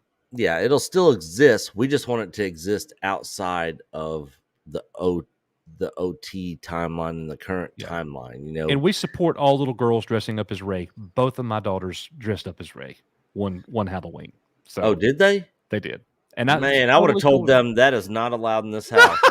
No. If I had kids, I'd been like, nah, you better pick some Leia stuff. I'd even be like, if you want to do the Leia slave girl, I'd rather do that than the freaking Rey. Look, I'll tell you, I took my daughter to see The Last Jedi. And she enjoyed it. But she was a little girl. She liked Rey. She was entertained by it. She doesn't love it like me and you love Star Wars growing up. Yeah. But I enjoyed watching her enjoy it. Yeah. You know what I mean? I didn't like the movie at all, but I enjoyed watching my daughter enjoy it, seeing a smile on her face. That was cool. So, let's see here. We are all caught up on super chats and everything. I want to say, let's see. Here we go. Brandon the Anime Guy, Super Nate, Andrew Beeman, Ray J's World, Snell World, X-Wing, Ghetto Streamlab, the Star Wars Guys, the Melvor, Lightly Toasted, James Cocker, Marveling, Pew Pew Munger, and Jacob Glazer, Nick, just sent in a $2 super chat. Cad makes Boba look like an even bigger Nancy boy. I know, right? But hey, he brought up something very interesting that me and Coach were actually talking about. How crazy would it be in this last episode if this whole time Boba Fett was just gaining all these people's trust and he turns on everybody at the end of this, turns on everyone, tries killing everybody, and he is that ruthless guy. It was all mused to fake people out, and him and Finnick Shand have been planning this the whole time, right? And you get that twist, and he goes, postal on everybody. I would be all for it. I would be all for it. That would be crazy. Yeah. Let's see. We got another super chat, Nick, from Ted, the old Star Wars nerd. Hey, Ted. What's up, Ted? He said, thoughts on if Boba will wear his helmet again? Of course he will. Yeah. He's got to. Again, I've said this multiple times. He should have had that helmet on from the first time he showed up until, it should have been just like Mando. He never takes the helmet off. Yep. Well, guys, thank you all so much for the super chats. We are You Are Echo Base Network, and this video is for all of you guys.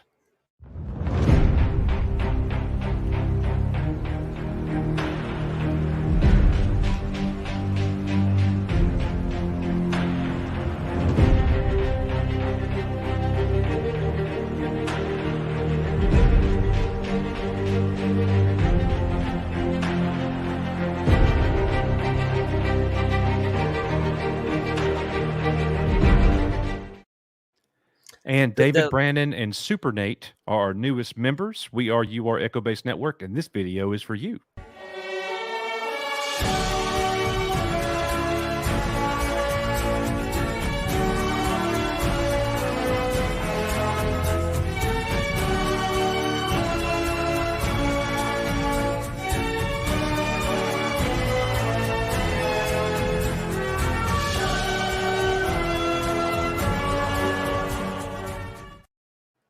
All right, Nick, you got some updates for us you want to give everybody? Yeah, guys. So anybody who is planning on coming to Nashville for the Echo Base Network meetup, Stone Loki's is going to be there with us. Mexican Iron Man. We share so many people. We share a community with so many different content creators, but there's going to be a ton of people there.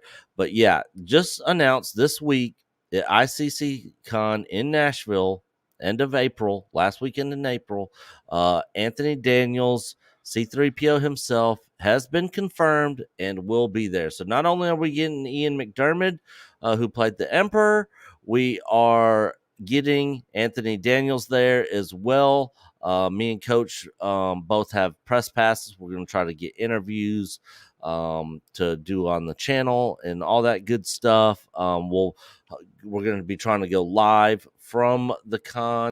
And then, of course, we're going to be communicating with everybody probably on our community page here for everybody that shows up that we're going to meet up with there at the con. And then we'll probably if you're at the convention, you can't miss us. Yeah, I mean, yeah. We're going to be easy to find.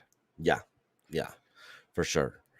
So yeah, that is one of the huge announcements that got announced this week. And then, of course, this next week, guys, is the final episode. Now, you didn't say anything about Anthony Daniels, did you? That's what I just got done talking about for like 5 minutes. You obviously have not been listening to anything I've been saying. I was reading the chat. Yeah. So you actually said Anthony Daniels? Yes. Yeah.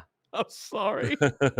I'm so stupid. See, Coach tunes out as soon as I start talking.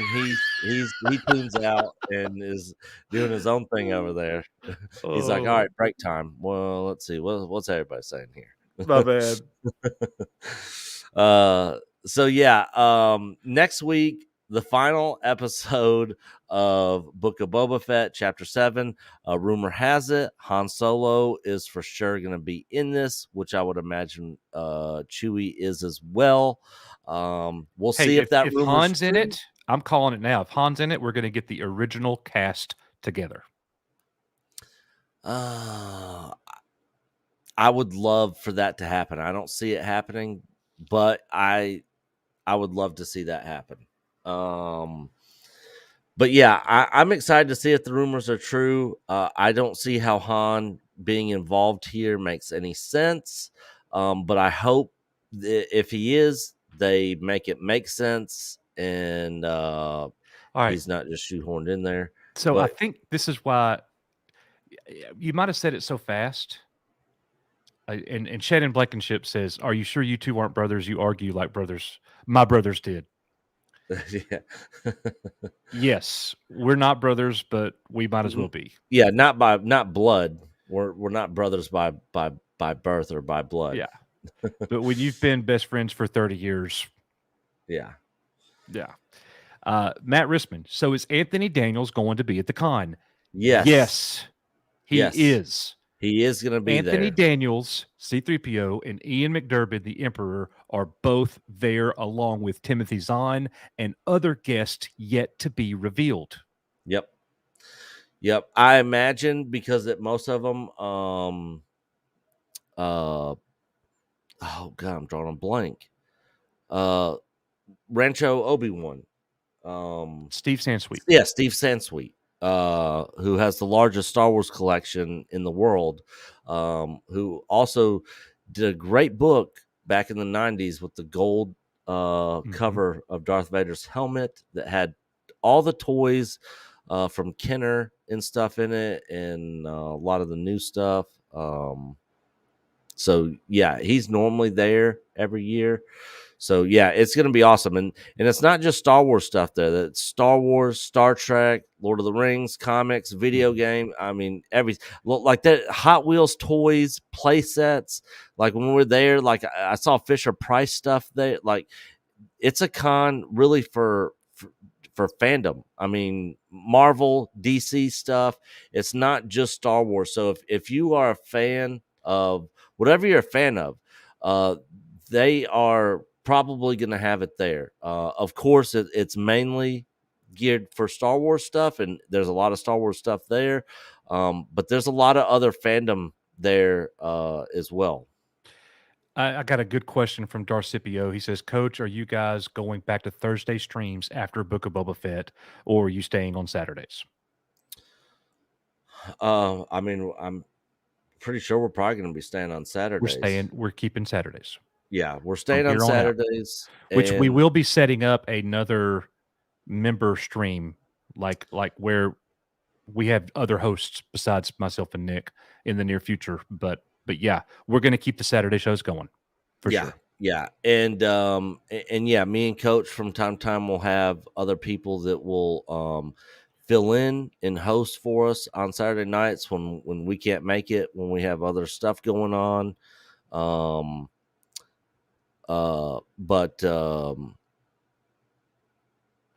And then of course we'll do our pop-in streams as well. I'm not really sure when we're going to schedule that. So we talked about this in a members meeting that we had last Sunday. We are going to be moving away from doing pop-ins on Saturday nights. Now, depending on what Saturday night it is and how much time we got, there's a chance that we could just do a quick pop-in session for grandmasters or masters. But we are going to move that to its own separate thing. So that we can, because look, we've been going for 3 hours and me and Coach have just been talking about topics and stuff. And there's been a lot of stuff to discuss.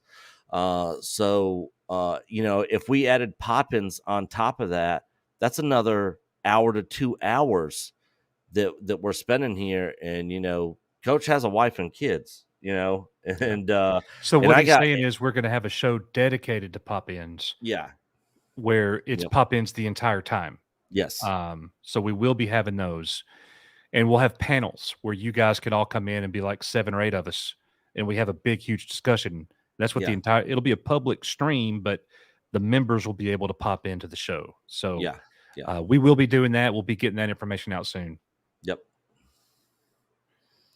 But this week, guys, the last episode of Book of Boba Fett, like I was saying, me and Coach will for sure be doing our review together. Even if I try to take a nap, I'm going to make sure like my computer alarm's set. We are not going to miss doing this next one together for the last episode. Our full review will be up on Patreon shortly after the episode. And then, of course, we'll have our post discussion up on YouTube shortly after. I know X-Wing does a watch party. You guys try to avoid his stream and just come to our channel. Just FYI, just avoid his completely, and you guys just stay over here. That is wrong. No, but in all seriousness, X-Wing does a great episode stream over there where they kind of discuss and prepare for the episode, and then they all watch it live. So you guys definitely go. And he said, "I will send you to Jesus." Yeah. You guys definitely go over and sub to X-Wing because you guys could actually watch the whole thing over live with him while me and Coach are recording our stuff. And then after they're done doing their post discussion, we'll probably have our videos up on Patreon for our Patreon members, which is the full episode, uncut, unedited, unfiltered of me and Coach. You don't even have to have Disney Plus. You watch the whole thing. You don't even have to add Disney Plus. You want to see the episode, you just subscribe to us on Patreon and watch the whole. We're going to be doing that in the off season as well. When there's like Nick and I we'll watch the original trilogy. We'll watch the Clone Wars episodes. We'll watch whatever. Deep Space Nine. Coach has never seen Deep Space Nine. Maybe we could watch that over there. Really? It's every time. Every time. You bring it up every time. Yeah. One day I'm going to watch it so you can't say it anymore. Yeah. So, we'll probably do a poll on what everybody wants to see us react to that we've not ever seen before or something new that's out there. And we'll figure something out between the time of Book of Boba Fett and the next thing, which is probably going to be Obi-Wan and Bad Batch. So, be looking forward to that this week. Also, our sequel trilogy documentary Blu-rays are still available. If you guys are interested in getting a copy before they're all gone, you can go to our community page and see how you can send money for a copy of our sequel trilogy documentary signed by Coach and myself. And then I talked to Doomcock this week. He is going to be signing several copies for us to be giving away on the show. And then he's actually going to keep some, and he is going to be giving some away on his live stream also. So stay tuned for that. Let's see. Movie watch party soon. We're going to over on Discord. We're going to pick those back up. Yeah, we're going to try to pick those back up, doing watch parties over there, and doing that a little bit more often. Voting for whatever everyone wants to see or something. We'll figure something out, but we're going to try to get back into doing the watch parties. Ted, Echo giveaways for Masters. Yeah, so Ted made 3D. He used his 3D printer to craft these awesome Echo coin holders. Yeah. He sent me 4 for Jedi Masters and Grandmasters because they're the people who have the Echo Base Network coins. So your Echo Base Network coin will be held right here by Echo, the protocol droid here at EBN. So thank you very much, Ted. We'll be doing giveaways for these 4 in the very near future. Yep. And we appreciate that. And I don't know. Are we going to do those live on stream or just do that in a member stream or on Discord? Or... I don't know. We'll talk with the mod team and see what they come up with. Like we'll just do it. I'm okay with just doing them a couple different ways, but yeah, we'll figure something out. Well, guys, thank y'all so much for hanging out with us tonight. It has been a fabulous, fabulous show. We are honored that you guys come here and hang out with us on these Saturday nights, where we live stream every single Saturday night, and we come here and we always celebrate the Star Wars that we love, and we do it together here as an extended family here, the EBN family. We love you guys. It has been a pleasure. That's going to do it for us tonight. Nick and I will be rolling out the content Monday through Friday, so we hope that you will watch that. We've been working hard on getting lore videos out and all kinds of other stuff, and of course we'll be getting our reaction videos out to the Book of Boba Fett Season 1 finale, so stay tuned for that. We are Echo Base Network. For myself, for Nick, we love you guys. We're out. Thank you, guys.